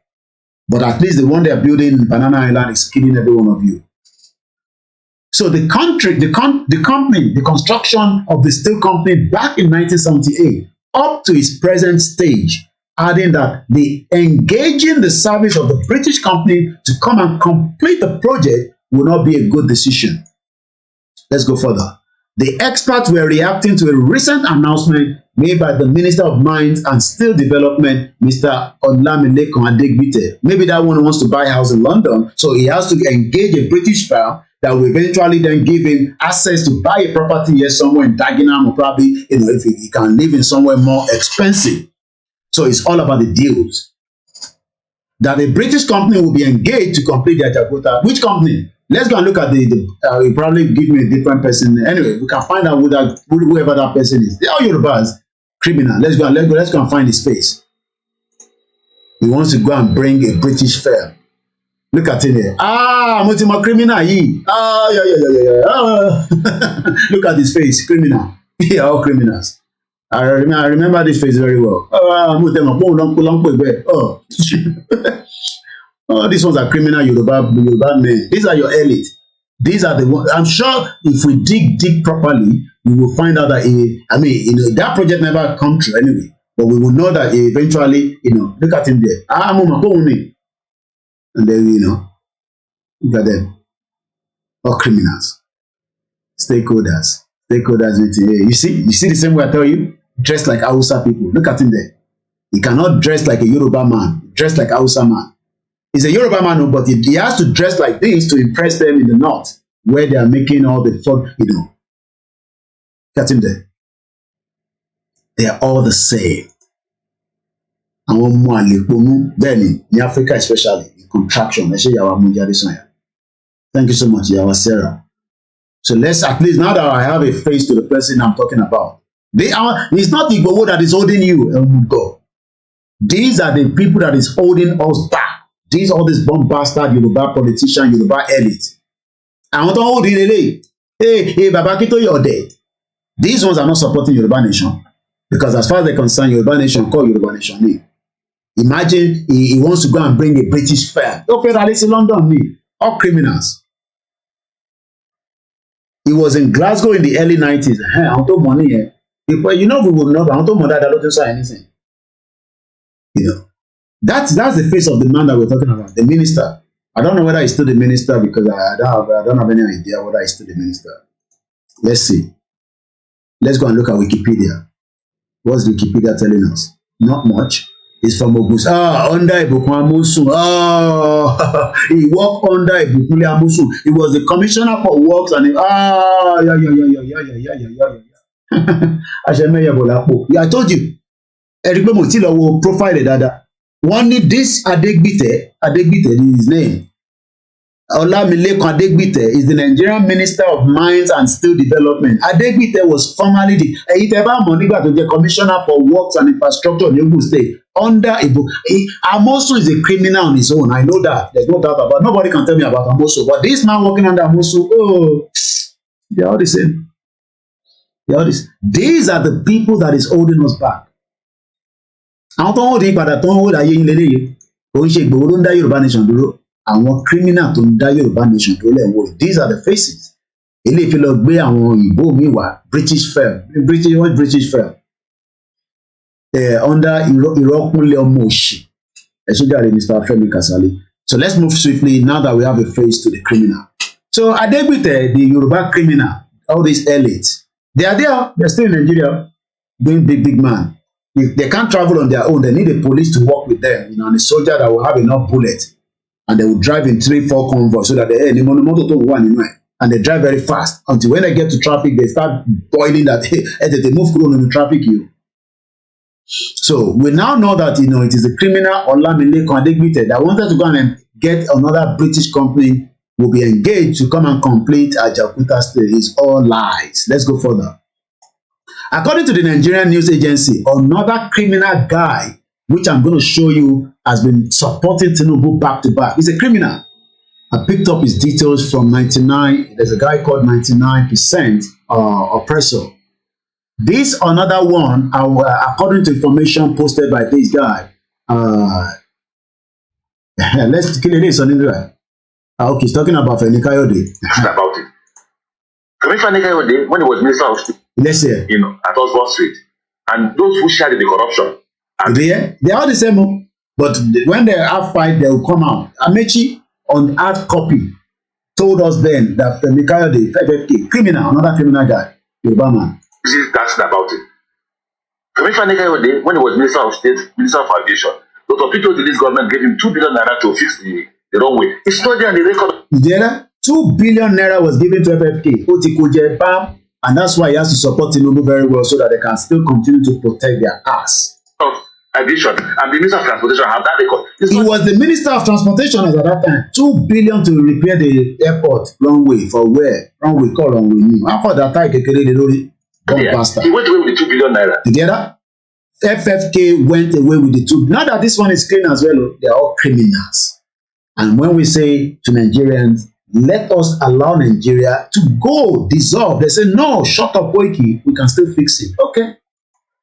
Are those allegations that you're making against him? I'm not making allegations, I'm saying statement of fact. Did you hear that? That woman, the other woman is saying, are you sure? All these journalists in Nigeria. Somebody that is coming to tell you, he's the current minister at the time. And you're telling him, is he sure? He's not sure. I'm Minister for Transportation. Did you hear that? He's a Minister for Transportation, so you must know where the money goes. And you follow the money. When you follow the money, you will know that Nigeria is a criminal country that has destroyed your end. You can never make it in Nigeria. All the money you're all spending is blood money. Nobody even know which one is clean money anymore. It's all blood money. I was governor of Rivers State. In writing, cabinet approved, handed over 2 billion naira to Femi Kayode to fix the runway. Rivers State runway, Kayode took away 2 billion naira. Social media. The Port Harcourt airport that was closed for 2 years. And Femi Kayode left with the money. Mm-hmm. Is that the kind of character I will speak to? Mm-hmm. That's what the kind of character. We're not on the same. And this is not even what I was looking for, but I just come across this one. I wanted to talk about the guy. I don't want you to get lost. I saw something that NAN, which is Nigerian News Agency, but there's a guy that was the head of that news agency, is as criminal as anything else. And look at this one, is another Hausa man. Nigerian laws are so obsolete. The EFCC is so corrupt in helping criminals to kill the kid. This man that you're looking at, this Hausa guy, this man is called Muhammadu Kuloma. He actually defrauded the Norwegian Refugee Council of 20 million naira contract scam. Guess what? He was sentenced to only 1 year imprisonment or a fine of 100,000 naira. Yoruba, they'll give them a lot of, if they just almost yahoo. This Mohammed fraud Norwegian Refugee Council of 20 million naira contract scam. And he's going to be sentenced to 1 year imprisonment or a fine of 100,000 naira. That is your Nigeria. I pity a lot of you. We'll come back to this building that collapsed. Look at the building. I'm sure some of you have seen it. Look at it. Look at it. Pack of cars. Jesus. Look at it. Look at it. Maybe these people saw that there's a shake there. They put their camera there, and they captured it. Look at it. Can you see it? You can see that there are some people on the top roof of that building. You can see that? You can see that there are some people on the top. Jesus! You can see as they're going down with it. How many people can see that there are some people there? I hope they survive. You can see that there are some people right on the top. I'm moving it back again. Can you see the people there? Can you see them? I don't know how many of them, but you can tell that there's about few numbers of people right at the top there. And you can tell. You can tell? You see? You see?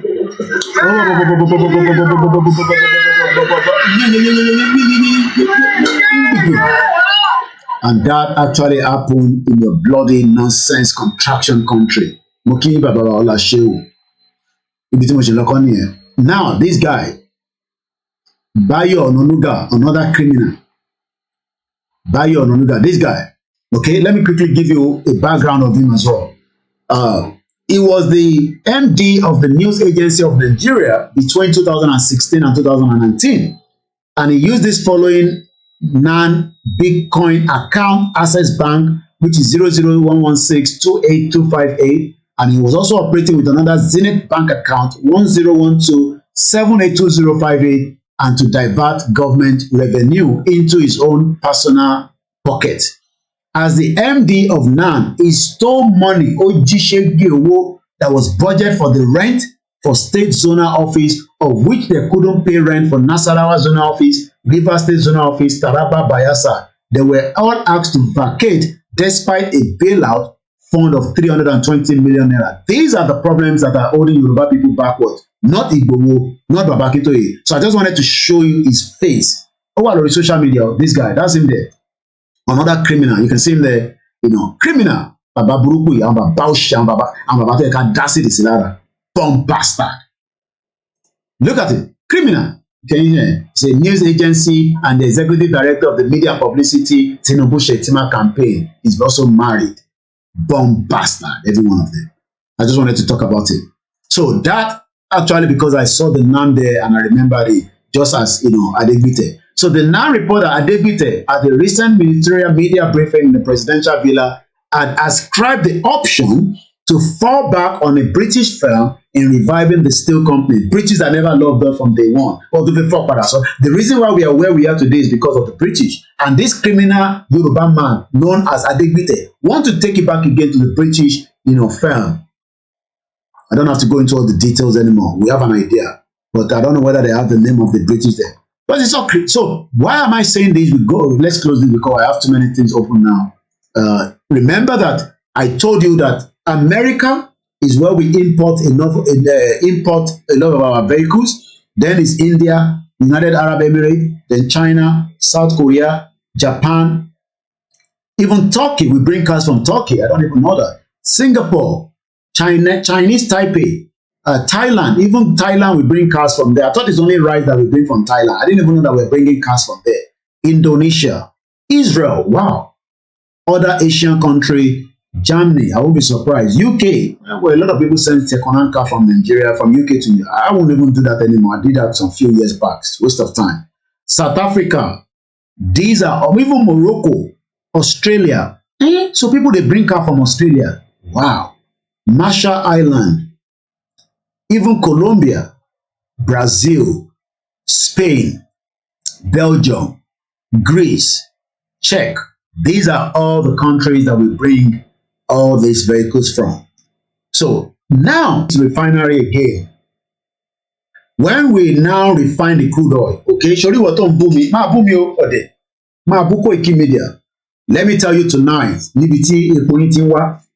know you have crude oil. You all know that you have crude oil. Anybody say agree with me? Everybody agree that we have crude oil in Nigeria. Everybody agrees with me tonight. We are crude oil. Sunday Adibanjo said, Jesus of European and Israel, Muhammad country, Saudi Arabia, don't answer you again in Zoo country, Nigeria. Stop deceiving yourself, okay? All religions, the culture is in religion, okay. How many people agree that we have crude oil? So, yes, Otumba Adekunle Ekabosoyeto, comrade Ekabosa. One yes, we have crude oil. But níbo ló ti ń gbé refiner, tó bá refine, níbo ló ti ń gbé wá? You will know tonight. I told you must always have your pen and paper when you're on this platform. So that ẹni tó bá ń sọ fún wa pé Koiki Oṣù ló sọ̀rọ̀ ní London yẹn ó ti kó Yorùbá nation jẹ sọ pé òkè kó Yorùbá nation jẹ bọ̀ ṣé wọ́n mọ ibi tí wọ́n ti ń gbé epo tán lọ refine wá sí Nàìjíríà ó mọ ibi tí wọ́n ti ń gbé bọ̀. Ìdí tí wọ́n ṣe ní iṣẹ́ ọmọ àlè ìwọ tó ń bú mi yẹn ìwọ ọmọ àlè tó níṣẹ́ is because Netherlands ìlú tó ju 17 million níbẹ̀ ni wọ́n ti ń gbé epo wa tó pọ̀ jù wá. Ìyá má ti jẹ wá láyé yìí o. Netherlands. Let's close the Jakarta one for now. Let's close the Gilbert and the Gopa. Okay, I'm going to leave the Gopa. Now, let's quickly look at the statistics. Corruption perception, what Buhari met and what he's going to be living. In 2014, just as Jonathan Olori Buruku, PhD holder, drunk man, he drinks like shit, according to what we are told. In Asoro, wọ́n ní tó bá ti mọ tí yóò para akọ máa san oríṣiríṣi nǹkan ni ọkàn gbowó kúrò lára ẹ̀. Dumb bastard. In 2014, Nigeria was more corrupt than 135 nations, ranked 136 out of 174 countries. We actually scored 27-10. That was in 2014. Kí ni olórí burúkú Buhari máa fi sílẹ̀ fún yín nísìn? Buhari is going away with Nigeria now more corrupt than 149 nations. We are actually ranked 150 as at 2014, which is about 8 years ago. Continue to be abusing me, okay? No problem. Okay, one koikimedia thing. Ẹ máa bú mi o. Ní mo ti jẹ́ Yorùbá nation, but at least you know that you will never have a standard of living. Bí Yorùbá nation ni mo ń jẹ for 20 years, tí mo fi wé nílùú Èkó tó dípò abẹ́rẹ́ Yorùbá nation, even if it's 4 years ago. But Yorùbá nation is not even up to 4 years. 3 years ago, because you knew that we won't compromise, just as all your bomb bastard elite in Yoruba land that have destroyed Yoruba, because every single one of them have been paid off, and that is why they are all keeping quiet. Wọ́n lè jáde láti support Yoruba. Wọ́n tẹ̀lé sọ pé Yoruba nation kan ṣe àwọn náà fẹ́ràn ẹ̀. They all born bastard. What in mule? What in Jorishinishi? And that's why today you are all backwards. So Buhari is not going to be giving country any good image. Nigeria is now ranked at number 150 out of 180 countries so far. And that is the statistics. So let's come back again to GDP. What does it mean? I've just told you that Netherlands, okay, a country that is up to just 17 million in population, ibẹ̀ ló ti lọ refine epo wa wá. Ìwọ wá ní finish 17.5 million. Netherlands, I didn't even know that. Sure. What a country. Huh? Aláṣẹ báyìí. Netherlands. Bí yàn bá dẹ̀ lọ sọ àwọn olóyè ní sọ wọn ní tètè fún níwèé. Whereas àwọn ló ń bá wa refine epo. What is the distance between Netherlands to Nigeria? Ẹ jẹ́ ká sáré wò. Okay. And you expect Nigeria to break. Èmi sọ fún yín pé àwọn tó ò ní jẹ́ kí Nigeria break lè rí distance to Nigeria. Thank you so much, Just Reason, for always telling me that 6,000 kilometers ní láti London dé Nigeria. So it's almost the same distance. It will take you 88 hours if you're going to drive. But if you're not driving by sea, by sea.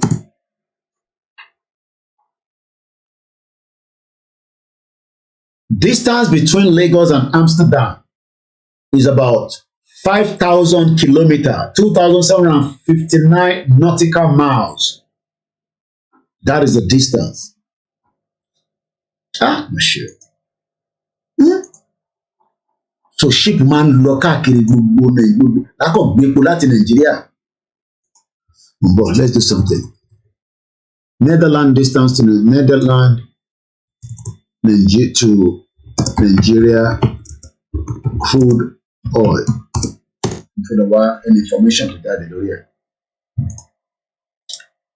Nigeria export of crude oil to Netherlands. The color. Hey, shit. According to this information on trending economics, Nigeria export of crude oil to Netherlands was valued at 2.57 billion US dollars. Okay, that's probably maybe where they're picking this information from as well. 3.62 tell so it's a bit lower here. So, according to the United Nations COMDRA database on international trade, Nigeria export of crude oil to Netherlands. And people say they don't get a job. How are you going to get a job? And somebody is telling me that I know some people in Holland, 20 years they are still in asylum camp, and their country actually moved crude oil to that country while their citizens are languishing in that country. Let's see if we can get any video. Dutch courts order Shell to pay Nigerian farmers. They're not going to pay you anything. Who we are, Shell. India, Spain, Netherlands buy 43% of the crude oil. Let's see this video. I do not own a copyright, but let's see how it goes. Is there any video? No, it's just any right up. No, video you need. I need a video. Sure. Yes, sorry. Okay, no, video needs. So let's go ahead. In business news, Nigeria's crude oil revenue has continued to slump as the Organization of Petroleum Exporting Countries, OPEC, newly released monthly oil market report for September shows that the country's crude oil output fell to 900,000 barrels per day in the month of August. According to the OPEC report, Nigeria's crude oil production dropped from 1 million barrels per day recorded in July to 900,000 barrels per day in August. If we allow that to drop to about 300 or 100, that means Nigeria is going to come down. But the more they are producing crude oil, the more Nigeria have money to fight every one of us. However, the country's revenue from crude oil rose significantly year on year as Bonny Light prices rose by 64% between 2021 and August 2022. Nigeria's crude oil production has been witnessing significant drops for some years now, as the country last recorded 1.4 million barrels per day in 2020.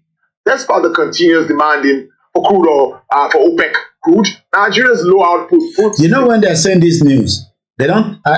let's listen to the final end. I want to say earnings at risk, as the country has been unable to benefit fully from the rise in demand. So now, I didn't get what I wanted to hear from that. So this guy never mentioned anything to do with Netherlands. So you will not understand. Let's listen to another criminal from the government there in last year March. Before I now, okay, this one is not opening. I don't trust the website, so I'm not sure what happened there. So what I'm trying to say there is that let's get another. Dutch is not going to pay anything, so let's forget it. So they're not going to pay anything. All right. Shell push back against Nigeria oil after that the damage is done. They are now pushing back. Criminals. When you look at these this information that we're just talking about right now, based on these federal government rallies, Netherlands, Belgium, to address quality of imported so they're even complaining about the quality of the petrol that they're bringing to Nigeria. Do you see that? Now, when somebody hears Netherlands in Nigeria, they don't know whether it's a big country, they don't know whether it's a language country, they don't know whether they are a small country. They just hear Netherlands. Hey, Netherlands, hey, okay.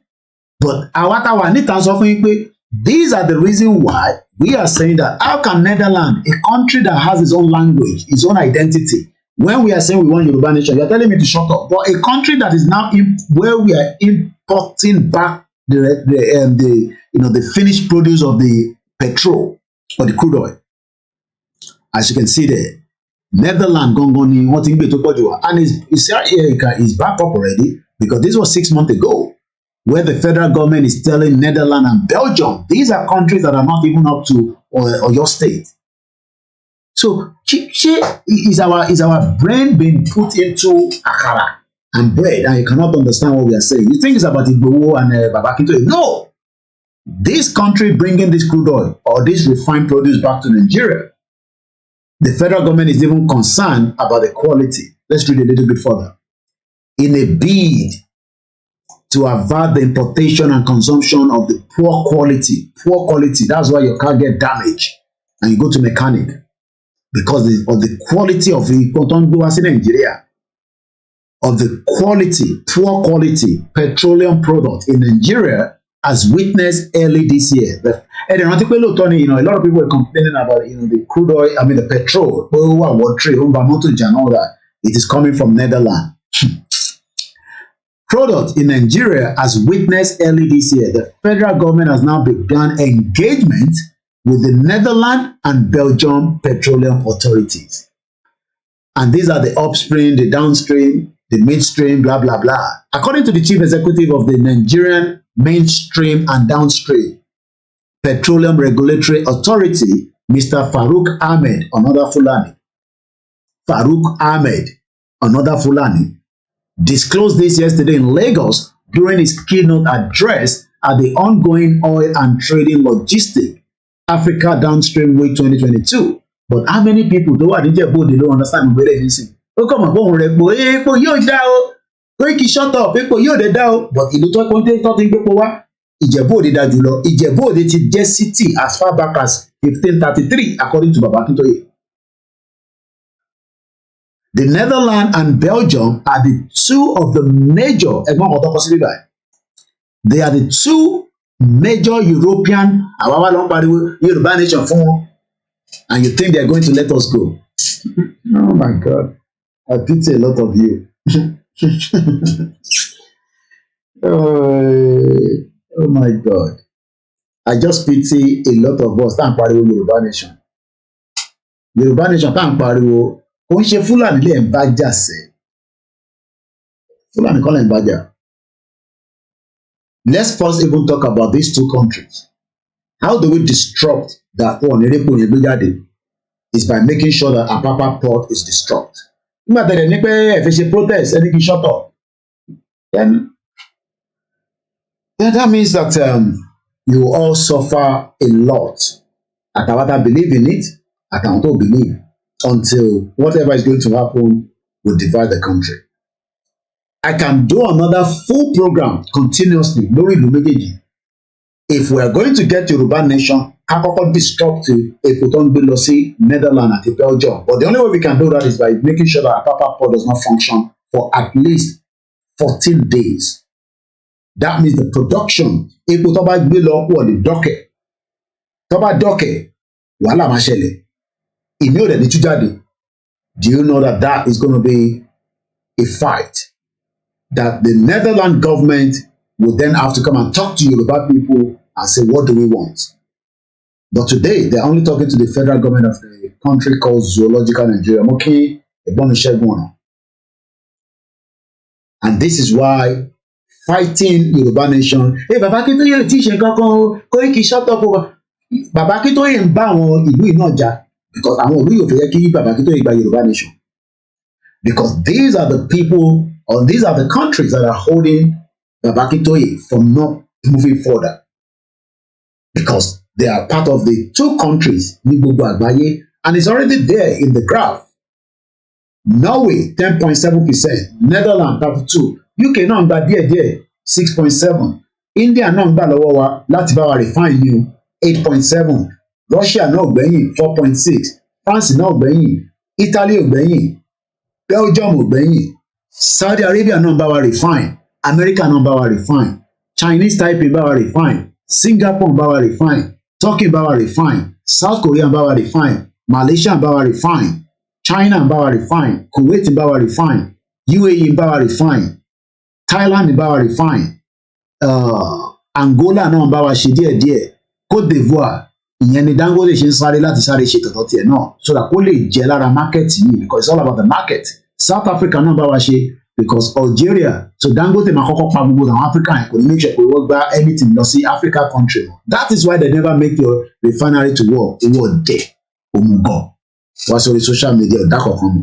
Ẹ̀kọ́ máa sọ ẹ̀kọ́ máa comment jagbajagba gbàtẹ́ ẹ̀ nílà káyé ẹ̀ ní understanding.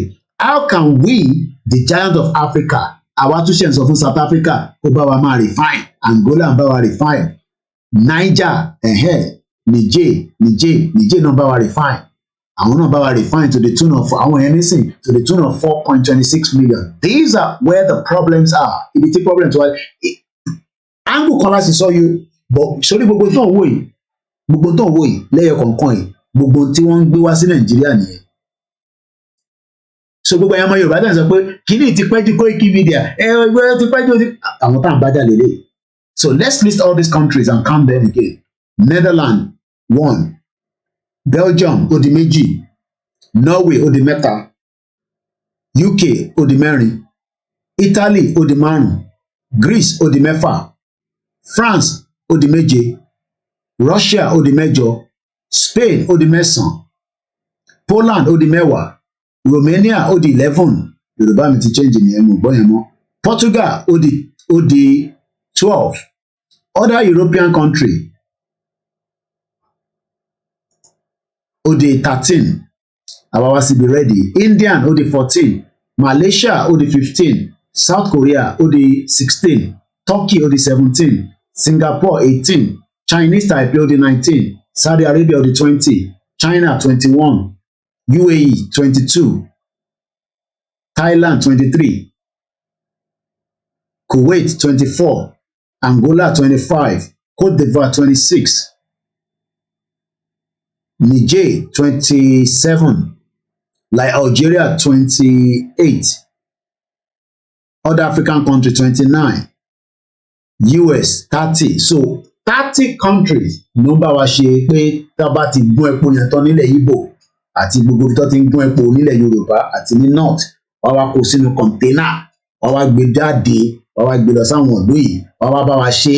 That means pé 30 countries is moving cargo with crude oil out of Nigeria for maybe about 6 weeks. Wá lọ ṣe wá dá padà after another couple of weeks tó máa fi refine ẹ̀ tán àwọn ní nǹkan tó fi ń refine ẹ̀ so tí ship bá ti ń dọ́ọ̀kì sẹ́gbẹ̀ẹ́ tiwọn wọ́n kàn máa sọ́kẹ̀ kúrò látọ̀rọ̀ àtàǹkì tiwa wá refine ẹ̀ wá dá padà sínú bẹ̀ a tún travel wá another 8 weeks ó wá rover like that but wọ́n sọ pé Yorùbá nation tí ìwáyé ọ̀dẹ̀.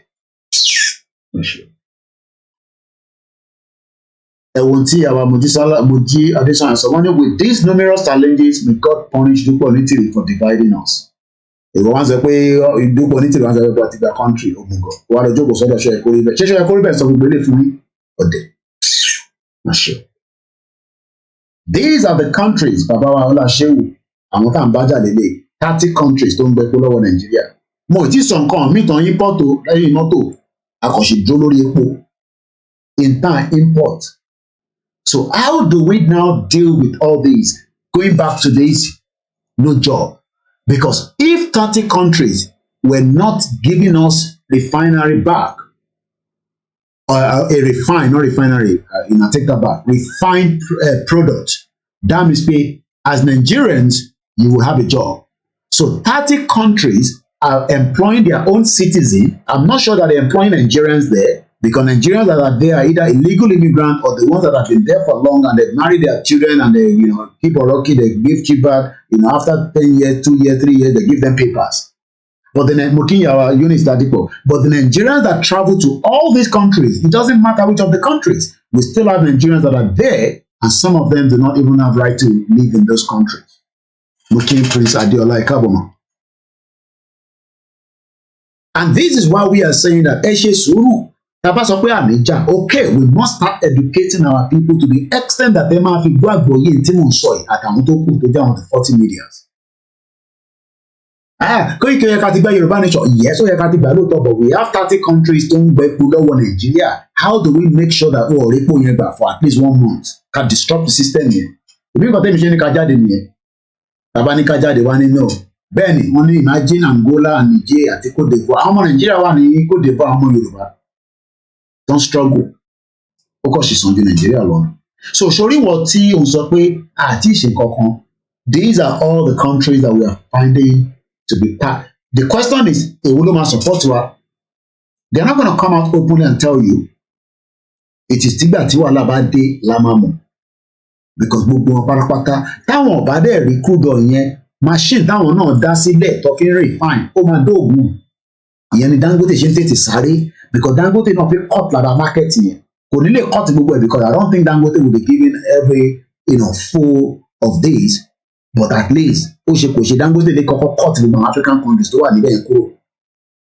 And we now have 4 refineries in Nigeria that are dormant. What in service said? Not kò sí tó ṣiṣẹ́ níbẹ̀. 4 refineries. What are the 4 major refineries in Nigeria? According to the NNPC managed Nigeria 3 refineries, which include the Kaduna Refinery, the petrochemical company in Warri Refinery, the petrochemical company in Port Harcourt. Ìyẹn ni gbogbo àwọn olórí burúkú olè wíkẹ́ yẹn àwọn èèyàn òkè bẹ́ẹ̀ lè pọ̀ sí ó ti jẹ bẹ́ẹ̀m and you expect Mukin Mr. Ackley Joy Mukin Mr. Lukman Olaide. Let's read some of the comments if it is on the MixLR. Comrade Plan B, thank you so much, and the 7 of you that are on the system with me. Aki Games, so when you are angry that Yoruba nation is bossy, remember that 30 countries around the world receive Nigeria crude oil. None of our refineries are working. None of them. Nigeria refinery lose 218 workers, post 69 billion naira loss. That was 2022. The number of workers at the Nigerian refineries fall by 218 within a year, when we should be increasing it, just as it says there that you will never get a job. I told you that. So coming back to this, I don't want you to get lost in the program. Remember that we are talking about, I told you this topic will continue to come up, even if we have to repeat it continuously until it sinks into your ears that the problem in Nigeria is far, far beyond what you are thinking. Matthew, God punish them all. I get angry every day. I remember what Onitiri did for us. I forget about Onitiri.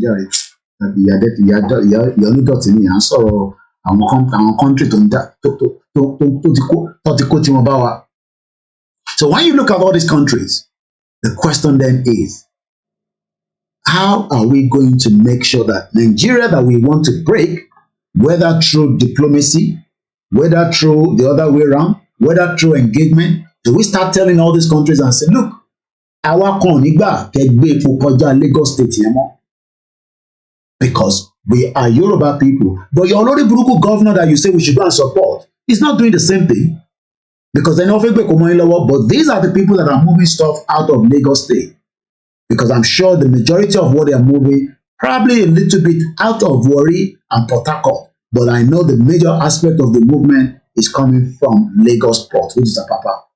Good evening, African Confidential. 30 countries we have detected where Nigeria move the crude oil, and then we get refined petroleum. Then petrol, then rosinu generator, and better pass my neighbor. To rosinu motorway, to rosinu whatever, to low. And this is why we are saying, are we sure we want Yoruba nation, or we are all fooling ourselves? Ó dùn láti máa sọ pé Yoruba nation now. Kazo Studio, welcome to the program. Very, very good friend of mine. Are we sure? Juliet Tosin said that is how it will still keep on continuing in as much as Nigeria. That is it. But the moment that we stop that, there's a Biafra. The Biafra will have to renegotiate with all these countries, even if they want them to refine for them until they're able to do their own. The Yoruba will have to do what they call control of our seaports. So how do I tell Governor Sanwo-Olu, Governor Sanwo-Olu, àwọn ọmọ Yorùbá nation no, àti ní àwọn ìlú 30 mélòó náà ló ń gba Lagos jáde, èlò ló ń san fún yín ní tax, wàá wá san tax yẹn tán fún Sanwo-Olu, Sanwo-Olu á ṣe wá dá padà sí federal ṣe wá yọ owó náà wá fún Sanwo-Olu pé kó lọ fi tọ́jú yín, and that's why you're all living in face me and face you. But if we control the port and it belongs to us, we will not need to make money from the port and first send it to the federal. The money will be used to build low-cost studio flats where you will have a room, kitchen, toilet. Oh, need the parlor, but everyone can. So by every family man, then you can become one bedroom, and we can build as many houses, not the one that they build and it collapse on your head. Dumb bastard, every one of you that still believe in Nigeria. Nigeria kill you one day. And this is why we are saying, Mokembe, Ifo, my brother. So, let's talk about another thing coming to Nigeria. Sugar. Brazil nìkan ló ń gbé sugar wá fún wa tó pọ̀ jù 97.5%. We have a good relationship with Brazil. I saw Onion Fife Ojoja the second in Brazil some few. So if we have a Yoruba nation, tó bá tẹ̀yẹ pé àti lè máa produce sugar tiwa, we can bring sugar from Brazil, but it will be in Yoruba land. And the other countries that are also giving us sugar is Andorra. Andorra, at least we get about almost 6.9 million value of sugar from Andorra. Switzerland is also where we get sugar from, $4.3 million. We go to Poland, poverty to sugar from at about $515,000. Then also Netherlands again, and this is where all the trade comes from. You get all this trade by barter. I'm ra sugar náà ní Niger, àbójúndùn Niger náà máa ń wò gbẹ̀yìn kẹ̀ wàláì. Bó ṣe ń fún wa ní terrorist náà ló ń ta sugar fún wa. Gbogbo ẹ̀ ló ń tà fún wa. $3.25 million, at about 0.53%. Then you go further down, Saudi Arabia and ra sugar lọ́wọ́ wọn. Bẹ́ẹ̀ ṣe tún ta tourism fún wọn tí à ń lọ ṣe hajj, Ọlọ́run jẹ́ ká àdúrà wa gbà, tá à ń lọ ṣe umura. So bá ṣe ń tà yẹn fún wa, wọ́n tún ta sugar fún wa, ìyẹn náà ti dà bẹ́ẹ̀. Very good. Then the last one, the other Asian country, but Brazil, these, wheat. Wheat. These are all the countries, Scandinavia country, as you can tell. Lithuania, Latvia, Russia, United States, Canada, Germany, Estonia, Ukraine, Argentina, Australia. These are all the countries, and Canada and Mexico. These are all the countries at Singapore, Tiwatimbe Witiwa. And if you don't know what is wheat, let's close the refinery because it never worked in Nigeria. Wheat. So wheat is used for so many things. Wheat flour. So don't put the wheat lele. Okay? Kilo data le gbin wheat in your state. Put them off my lonje. And you expect Nigeria to work. So the reason why you are going to not get a job, it goes back again to this limited investment by the private sector, low industrialization. Shout out to those of you on the Twitter that are following with me this program this evening. Excuse me. Low industrialization. Anywhere in the world that is no industrialization, forget it. Your economy is bamboozled. It's not going to work. So whether you are doing this kit, you are turning water, you are doing that, that is not going to help you in the long run. It's just fun. Those are fun. It's not proper, investment. We are throwing things like that, No. There's no industrialization in Nigeria. There's low industrialization and slower than required economic growth, and consequently, the inability of the economy of Nigeria cannot absorb 4 to 5 million people into the Nigerian job market every year. Bomb bastard, and you still believe in one Nigeria. Yeah, and people will bring Zamzam water, from Saudi Arabia. When we have a lot of water that, also spiritually Yoruba land, where we can package. But that value to dirty one. Shit. Mukida, our grandma. All the same joke, them and go programming for a very long while. Not that what we're going. It's not easy. Yala Baraka, I'm a Kenny. Okay. Okay, it's not sugar cane, but sugar bite. Okay. I was in a company that produced sugar in Holland. But definitely could have just sugar cane, not to saw the sugar bite. And because saw the and hey, distributor ni mi láti Dangote, ìyàwó èrè. Anika dúró ṣe Yoruba nation, wọ́n ní down. And you are expecting to get a job.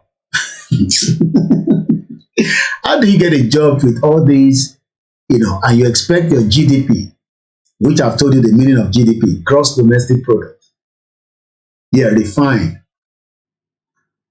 And 4 million people that are not getting into the job market. Remember that we still have, 4 in the last 7 years of the Olori Buruku Buhari government and Oshibajo, short man there. And ever multiply it, 7 times 4. 7 times 1, 7. 7 times 2, 14 come here. 7 times 3, 21. 7 times 4, 32 come here. No, 28. Must be down. 28. Goodbye. 7 times 1, 7. 7 times multiplication. 7 times 1, 7. 7 times 2, 14. So 7 times 3. About add another 7 more. That's 21. Yeah. So 7 times 4 might get 28 here. So 28 million of you do not have a job. Tabafi Mukwe for 4 years. In the last 7 years, name also you. So 28 million of you wake up every day. You are just would do alone and pray to Almighty God. Because your export is bigger. Your import is more than your export market. Choke,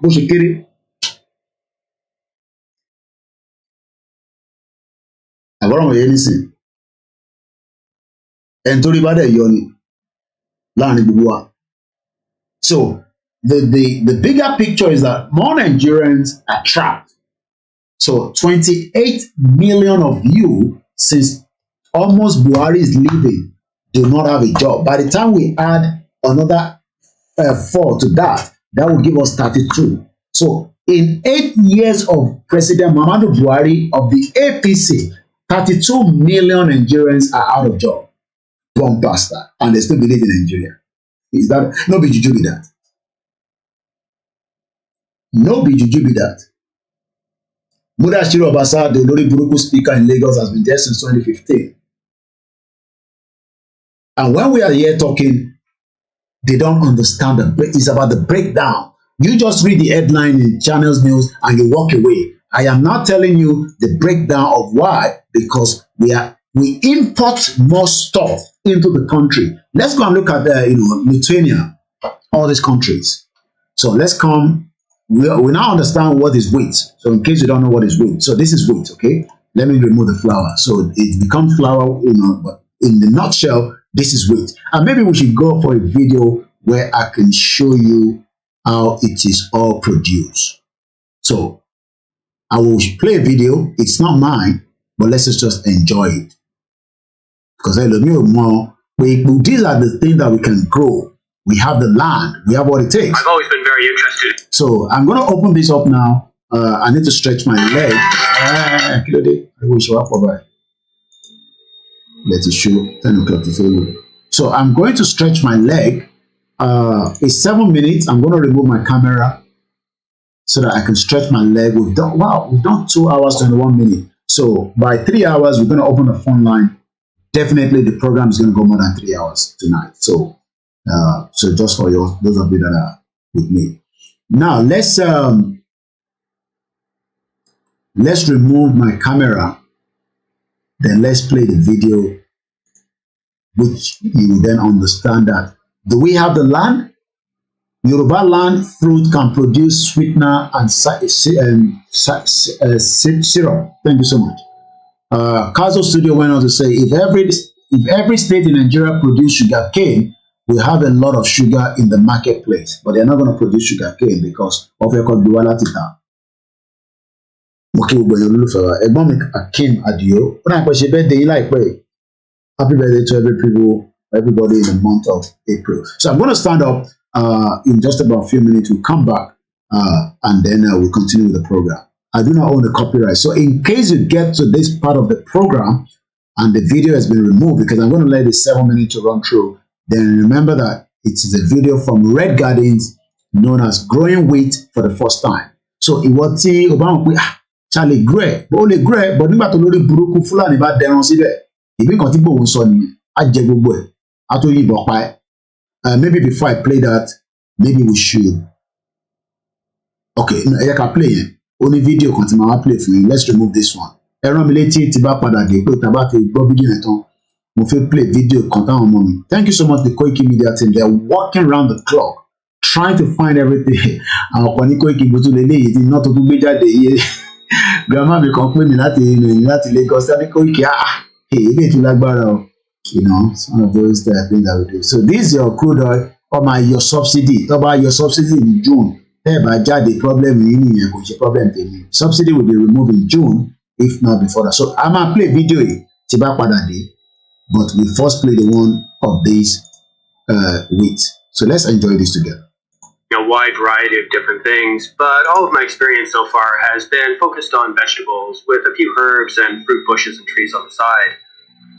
In addition, she was kidnapped. She was meant to be kidnapped, is what we heard. I'm talking about Tiwa Savage. Emma Benupa to divert comments and Tiwa Savage. I know that the story broke out yesterday that she escaped kidnap attempt and they've already arrested those people. Invaders hit Tiwa Savage house. Some invaders have stormed the house of the popular Nigerian song actress Tiwa Savage. Kosoro Yoruba Nation, so Taba Jigbe now. Problem here. Yeah, she escaped, yeah. So, what's up there? One year Lubosa wanting one in London, they say. Yeah, home do my teacher, they don't complain. 2 red pepper cost £1. One year Lubosa te one bomb. Girl, inflation. Anyway, let's watch the video. I'll come back. I hope I remember your kìlọ̀ mic mi kì í fi jẹ́ kí ọbẹ̀ jáde máa dé nísìnyí máa kọ́ máa sọ̀rọ̀ lọ́mọ ní láti pé mo ti ní ti mic mi. in growing a wide variety of different things, but all of my experience so far has been focused on vegetables with a few herbs and fruit bushes and trees on the side. In addition, this Red Gardens project has prompted me over the years to reduce the range of different vegetables that I've been growing for a variety of different reasons. But I think that it's time that I started to diversify, to try new things, to experience other types of growing. I've always been interested in growing grains and other types of storable crops, but I never felt that I had enough space to make it worthwhile. This year, I had the opportunity to grow some wheat as part of a broader project, and so I decided to go for it.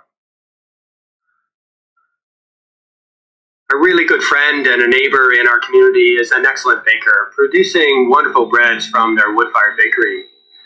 And through their network of contacts with other bakers and a few farmers, they were sent a load of wheat seed to experiment with growing. This batch was a diverse mix of different varieties of wheat and was seen as the start of a process of eventually developing a localized landrace variety of wheat that was really well adapted to the context, the soils that we're growing in, and the diverse range of weather that we would experience during a growing season. I was given a portion of this wheat seed to experiment with. I could have gotten wheat from a variety of different sources in the past, but I haven't. I do find it interesting how being part of a larger project with more interesting aims and origins is what kickstarted me into really diversifying what I'm trying to grow.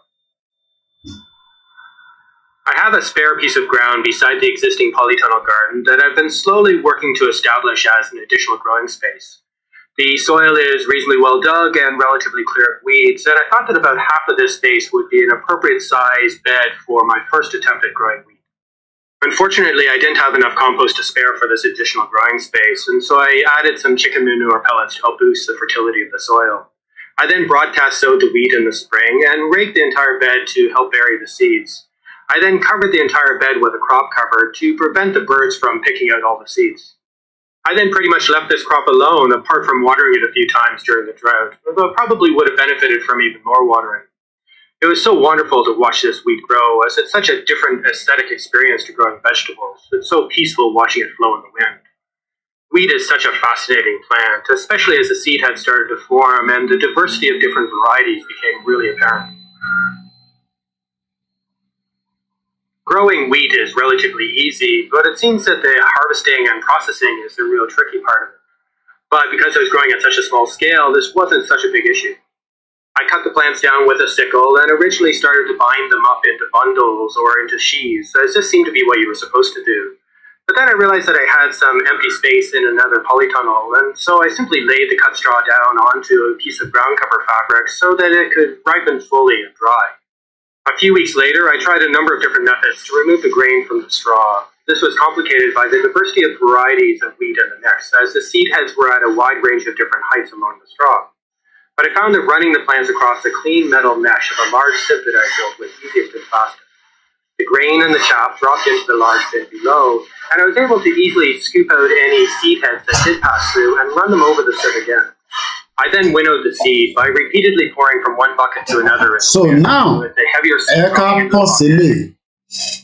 these are some of the things that we can do to give us job as well in Yoruba land or in Nigeria as a whole, whether in the small scale or in the large scale. But how is this going to be possible if we have situation like this? So I'm not because I don't want to use the video all the way through for now, so that of YouTube do not complain too much. Let's now watch this one. This one is 5 minutes. We're going to allow this one to run all the way through. This morning, there are these are the youth call for intervention. But before I play the youth, if anybody is still waiting for Nigeria to come and help you, you will wait and wait and wait. I don't pray you will be killed, but this man says something close to that. Every one of us must rise up. The armed forces are not neutral. They collude. They collude. They collude with the armed bandits. They kill people, kill Nigerians. They facilitate their movements. They cover them. If you are depending on the armed forces to stop the killings, you will all die one by one. Impediment to Yoruba development is the impediment to Yoruba development. Without Nigeria, we won't be where we are. 1960, we were far ahead of South Korea and North Korea. We were far ahead of China even. We had television before France. We had radio before South Africa. Now look at where we are today. I think it's a shame that even any Yoruba man can be talking about restructuring at this point in time. What are we restructuring? This country that is already shot to pieces. I don't think that's what we want. But they are always talking about giving Nigeria a chance. The process of Yoruba with Nigeria has come to an end. If you don't allow me Biafrans to go, that zoological republic called Nigeria will be a worse place than Somalia, and today it is happening. And if you have not applied for your Somalian visa, please try and do so. That's a Somali visa. Try and do so as quickly as possible, because the zoo is on the path of destruction, and there is nothing man can do to reverse it. Mark today's date, and what I'm telling you, Nigeria will be destroyed beyond human comprehension. On the whole country to listen to, Mr. President to also listen to me, is all about peace and security of this great local government. I am from another place called Ikobi. Since the 2nd of January, we have been attacked by herdsmen. Nobody from that community can reside in their place. We have been in the local government headquarters.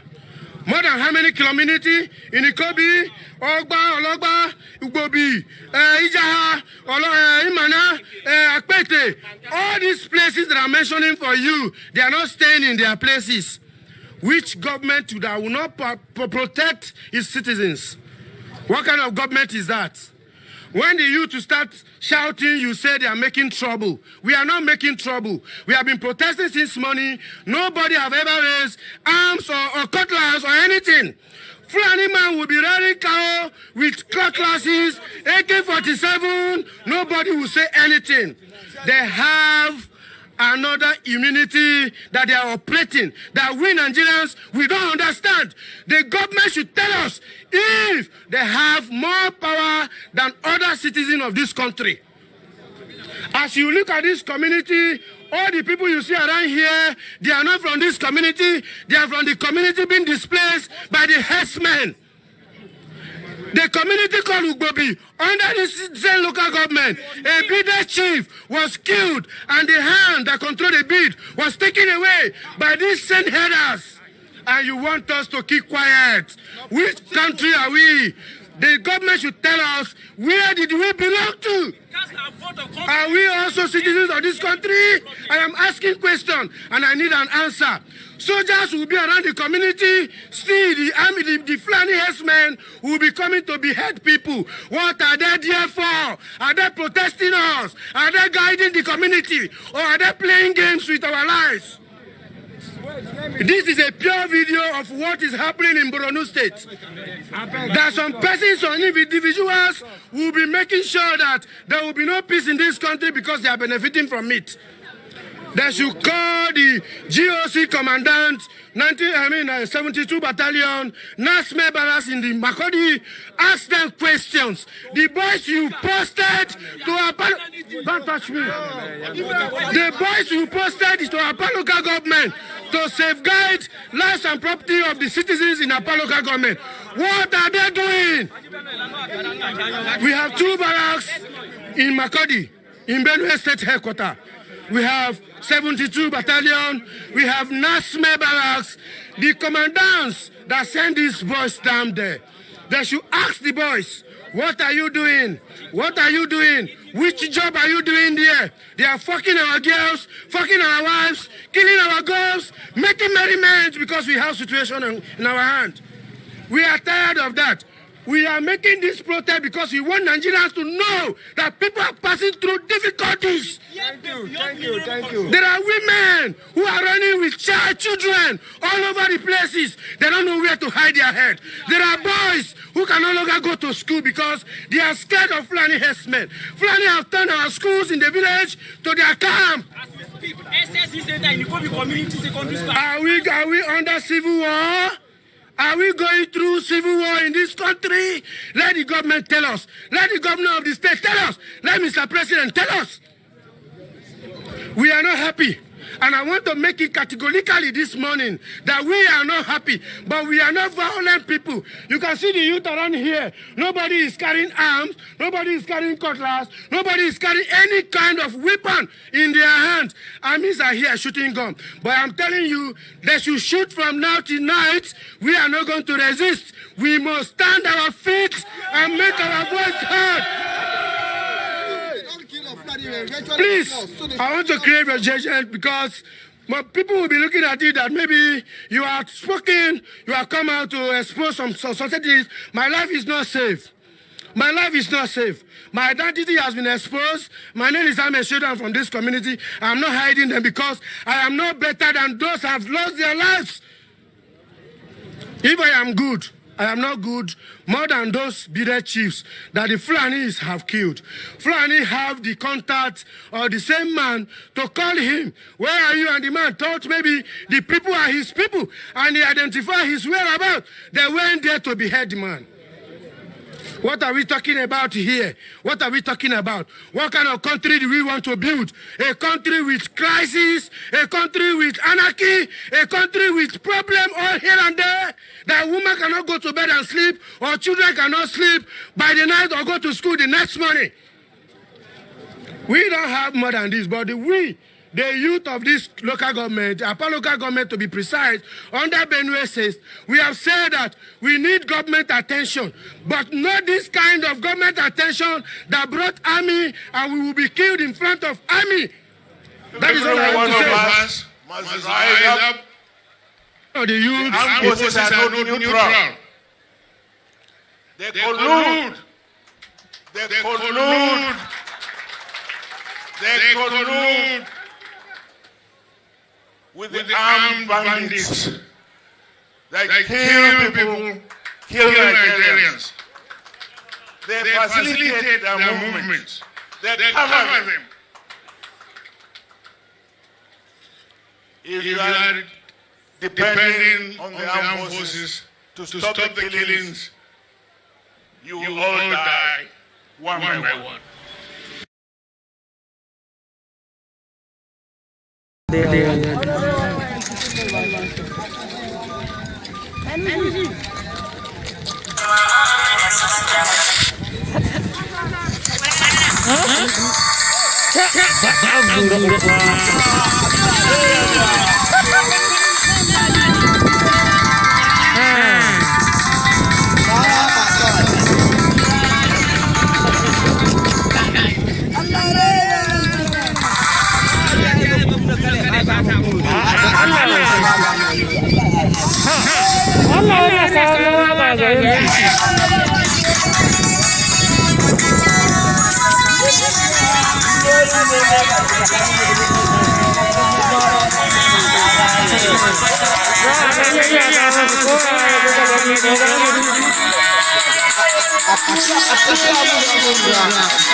In fact, it is not only unable, it is unwilling, and we have good reason to feel that they are part and parcel of the killers. Let me make some revelations. That's a very big allegation, Dr. Obadiah. The government is part and parcel of the killers. That's big. Yes. Okay. How would the government just say, oh, it is revenge killing and so on? Then you leave it there. Oh, because it is revenge killing and so on and so forth. The body language of this administration, the body language of the state government shows clearly that they have a hand in the killings. No doubt about it. Because you see, General Abacha, and people don't give him his due. Do you think you would have tolerated such nonsense? And let me make some revelations. Because some of us also have our own intelligence networks. Okay. Have met with some of the bandits. We have met with some of their high commanders. One or two who have repented. They have sat down with us, not once, not twice. They told us that one of the northern governors is the commander of Boko Haram in Nigeria. Boko Haram and the bandits are one and something. They have a sophisticated network. During this lockdown, their planes were moving up and down as there was no lockdown. Moving ammunition, moving logistics, moving money, and distributing them in different parts of the country. They are already in the south, in the rainforest of the south. They are everywhere. They told us that when they finish these rural killings, they will move to phase 2. The phase 2 is they will go into the urban cities, going from house to house, killing prominent people. I can tell you, this is the game plan. By 2022, they want to start a civil war in Nigeria.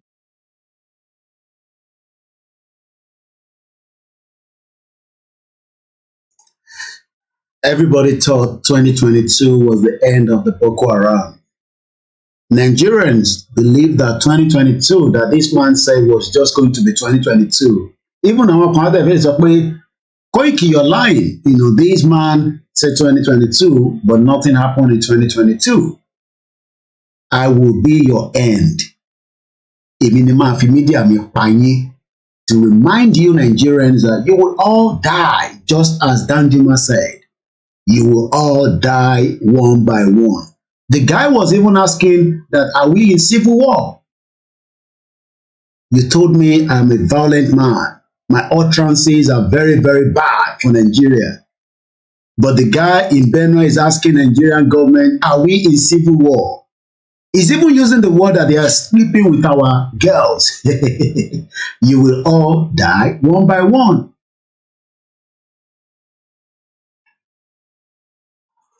I told you that I will be your end. I told you I will laugh because Peter Obi is not going to be the president.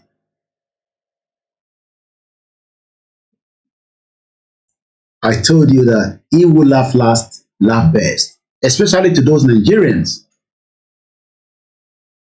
The union is never going to work. These are the criminals that will kill each and every one of you one by one. Do you hear what the guy said? The beads and the hand was removed and taken away. A shalada. And they take, wherever they are ballet, or be away a lot, but the bead away. Just to tell them that we are the owner of Nigeria. Oh my God. Continue to be saying that you want one Nigeria kill you all.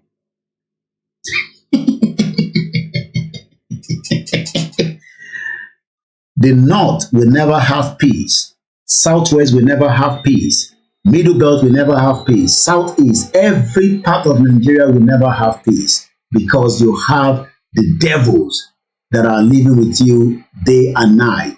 When you are going to bed, they are operating. During the day, the government deals with you. The criminal police deals with you. The police deals with you. But in the night, the terrorist deals with you. Great Yoruba nation, thank you so much. I will be your end. I told you that we will be your end. We will be here. I don't pity them. No. I don't pity them. Because they don't pity themselves. You told me that you don't want violence. but the people that are killing you are violent. Thank you so much, Aziz. Ekabo sori to Yawade Joke Olaniyan of Badara. Thank you so much. NF violent. You told me, shut up, Koiki, stop being violent. But the people that will be violent to you are right there on your doorsteps. They will massacre, they will kill, and they will continue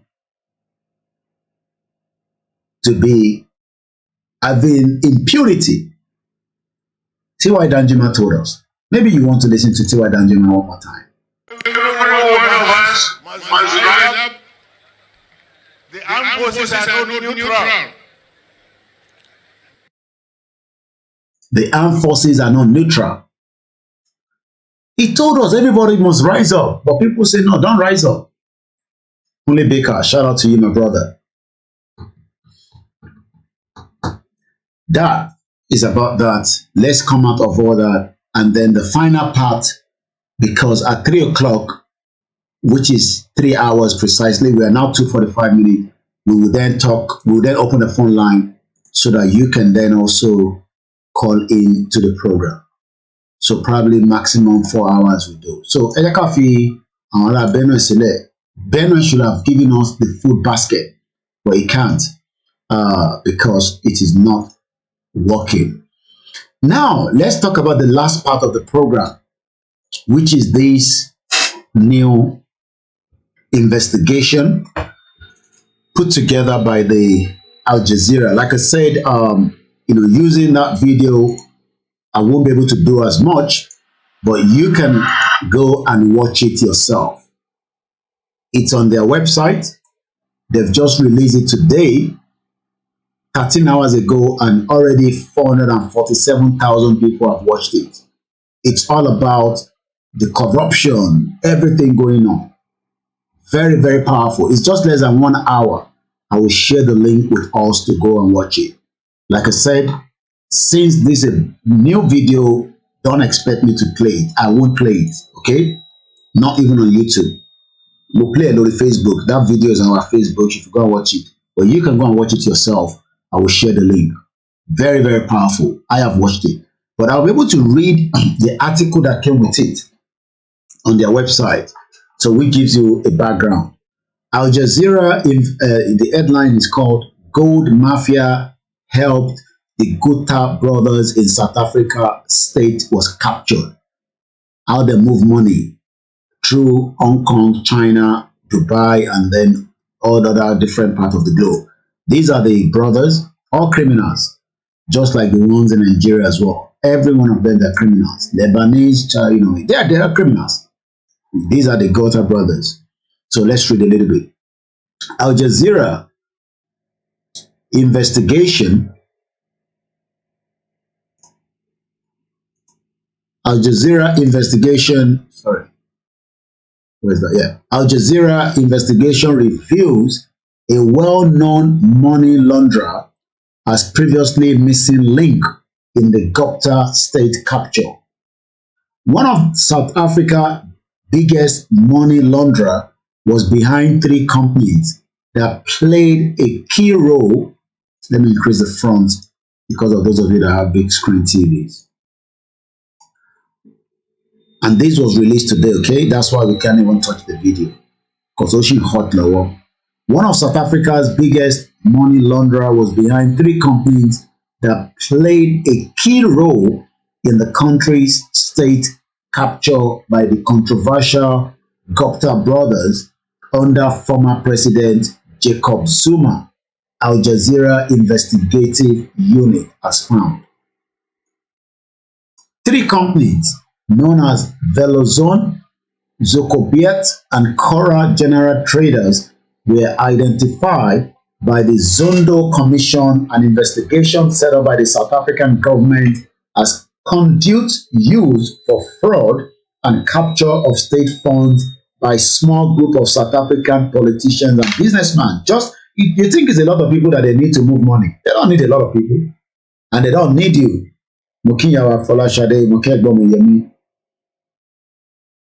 So, if you think that Nigeria needs a lot of people to move money, no, they just need a little bit of you. There can be loyal, trusted to move the money and then get percentage, just as it has been done in South Africa. Yet, the investigators appointed the Zondo Commission were unable to identify who managed these companies and transferred looted African money abroad on behalf of the Guptas.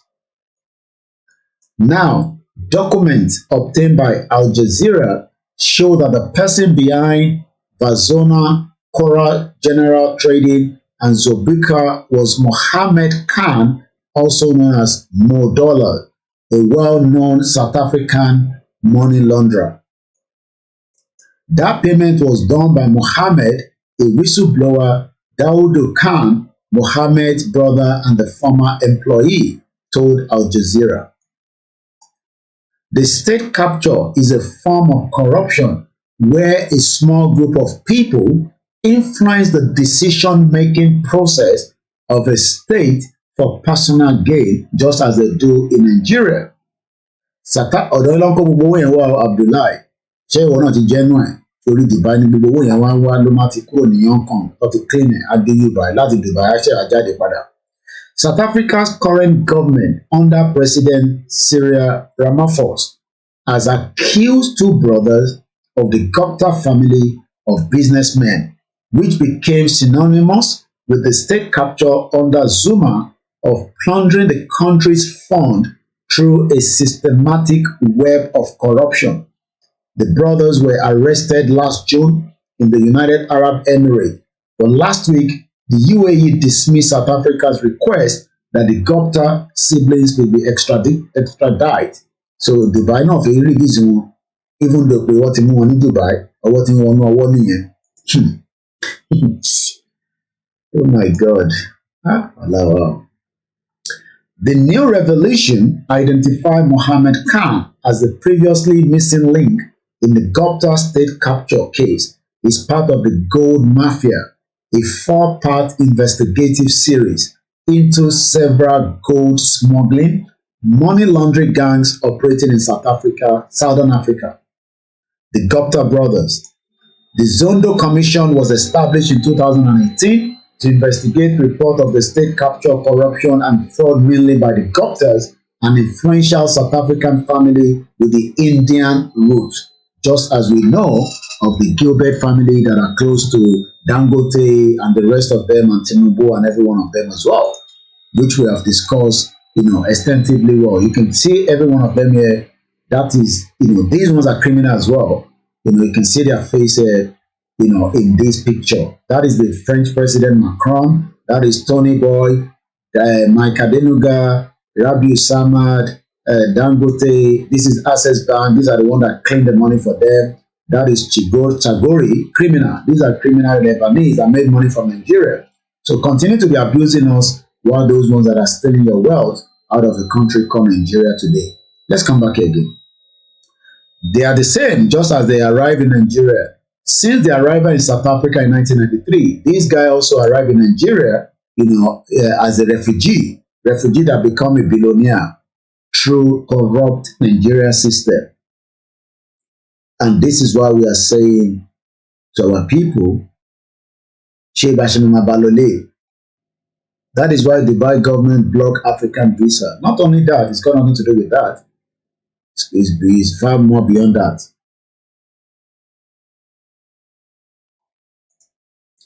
Since the arrival in South Africa, and we didn't arrive in South Africa, just like Billy she arrived in Shigori, Baba ẹrú ni wọ́n lọ fi wá sí Nàìjíríà láti Lebanese, but ilé ló bá Abacha lọ́ndà owó.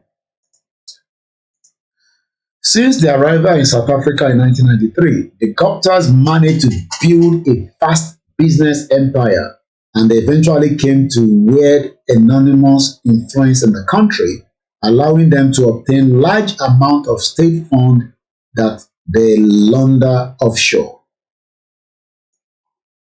As their power grew, the Guptas were awarded state contracts, allegedly bribed politicians, and even had influence over ministerial appointment. It wasn't that way. Igbo fig by Lagos State. You'll be surprised that Dangote have what it takes to decide who becomes the commissioner in Lagos State, especially in the area tó ń bá need All he needs to do is tell Sanwo-Olu, ẹni báyìí, ó lè jẹ́ ọmọ Yorùbá náà máa lò, it doesn't matter. A kò present ẹ̀ pé ẹni báyìí òun lòun fẹ́ jẹ́ kó jẹ́ commissioner. And when we are saying to our people that these are the problems, our people are not listening.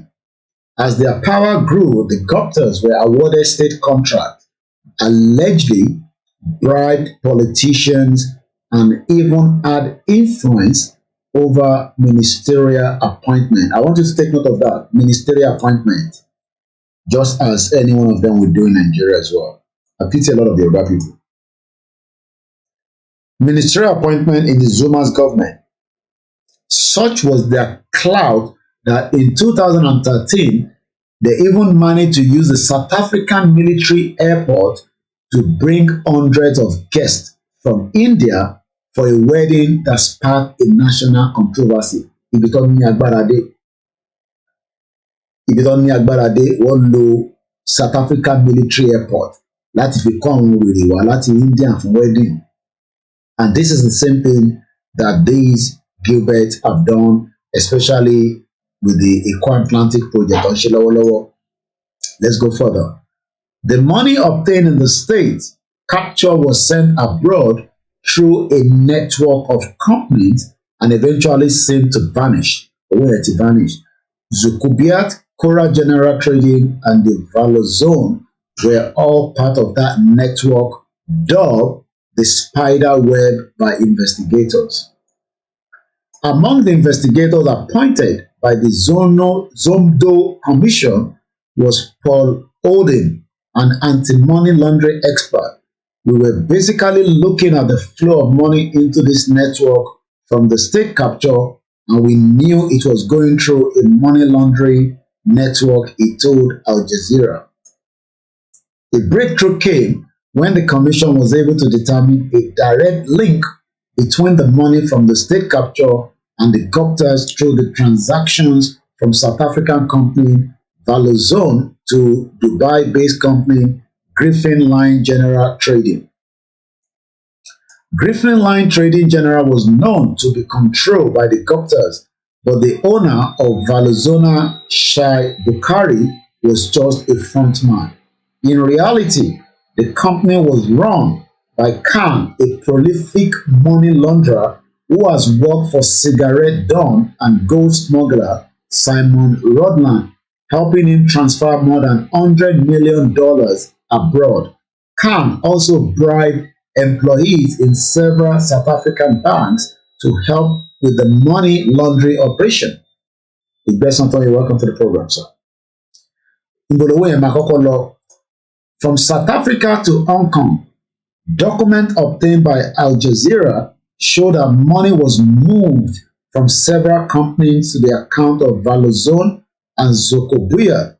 Valozone then moved $1.8 million of the state capture money offshore over 6 months. Zokobuya laundered at least $600 million of funds looted from the state, just as Boshin Cora General Traders acted as a pooling account where money antayo baba Ìjẹ̀bú ẹtayo kadokado ọdẹ of him move owó gidi omugo in kékeré tí wọ́n tún ní báńtì ẹ̀ fún ẹ kó tó lọ fi play lotto ọdẹ. My God, Yadasha. Cora General Traders acted as a pooling account where money from multiple accounts can be kept temporarily for funds to be moved offshore. The money was sent abroad through a process called merchanting, which involves the creation of fake invoices to suggest that the transfer of the fund is an advance payment for goods to be imported. No goods are actually ever sent. Companies at both ends of the chain, those invoicing for product meant to be sent and those obstinately buying these imports, are controlled by the same individuals.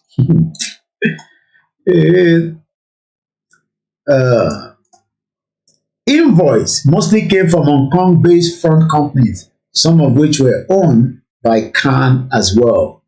Then Google bet Naija tẹ̀ ń play how fi ṣe fraud ni èyí tẹ̀ dákọ̀ àwọn tó need ẹ̀ gangan gbogbo bet Naija ẹ̀ gangan kọ́ ló nídìí ó kàn fi yẹn fi ṣe front ni criminals all over the place kódà ọmọ ọ̀kẹ́ owó náà ti dákan sílẹ̀ ó dà ṣé wọn kọ́ ló di bẹ́ẹ̀ nàìjà yẹn ọmọ ọ̀kẹ́ owó ọmọ bàbá lówó owó ti pọ̀ jù pity my people.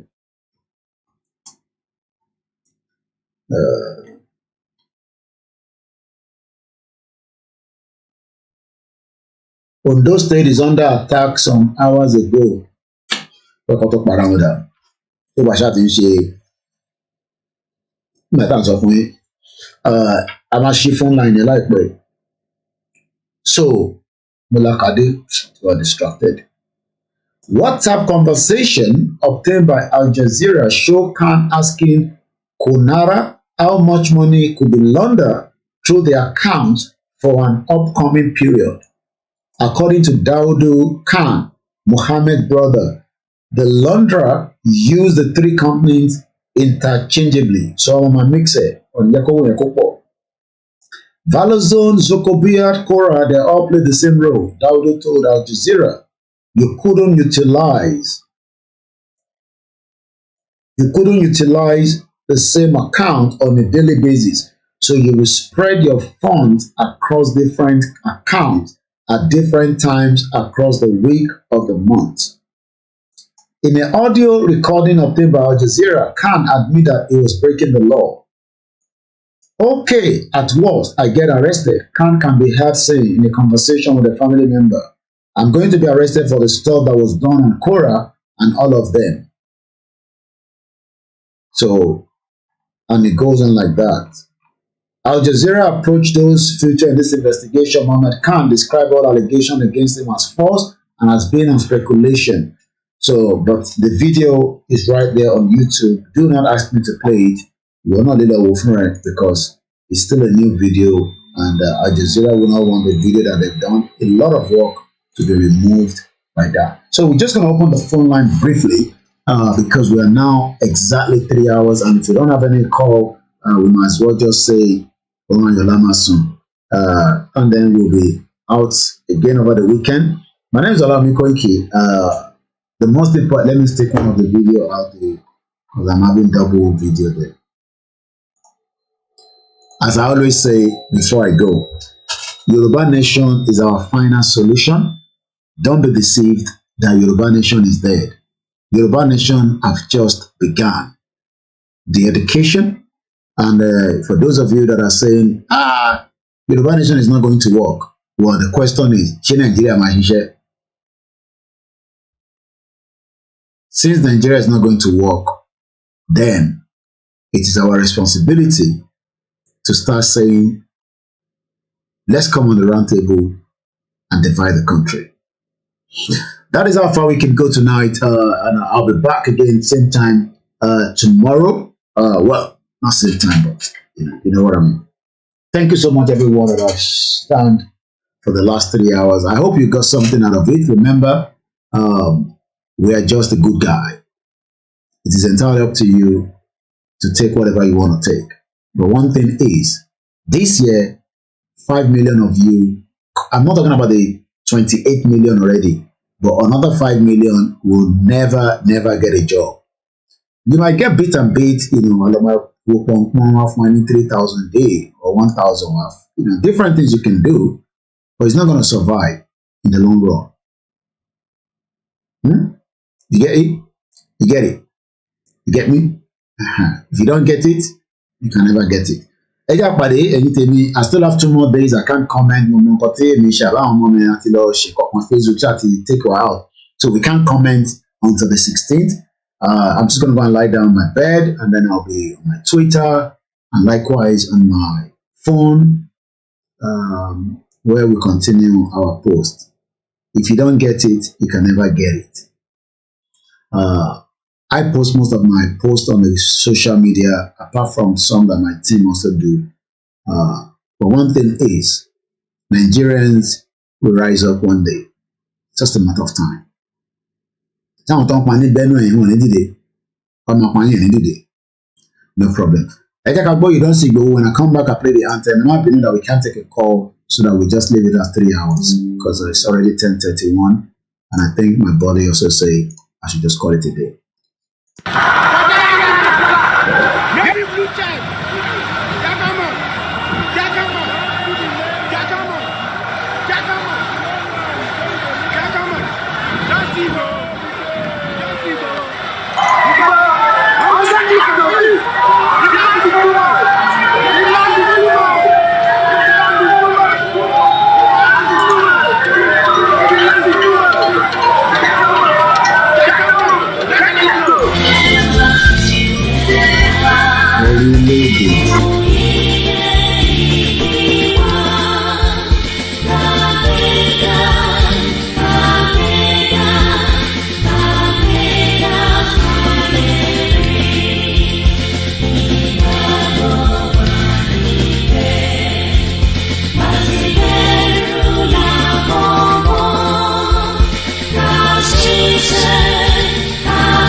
Life is so funny. You come with nothing, then fight for everything, and later leave everything and go back to empty hand. God is powerful. KOKORO, bringing the world closer to your doorstep. Have a very good morning, good evening, good night, and bye for now.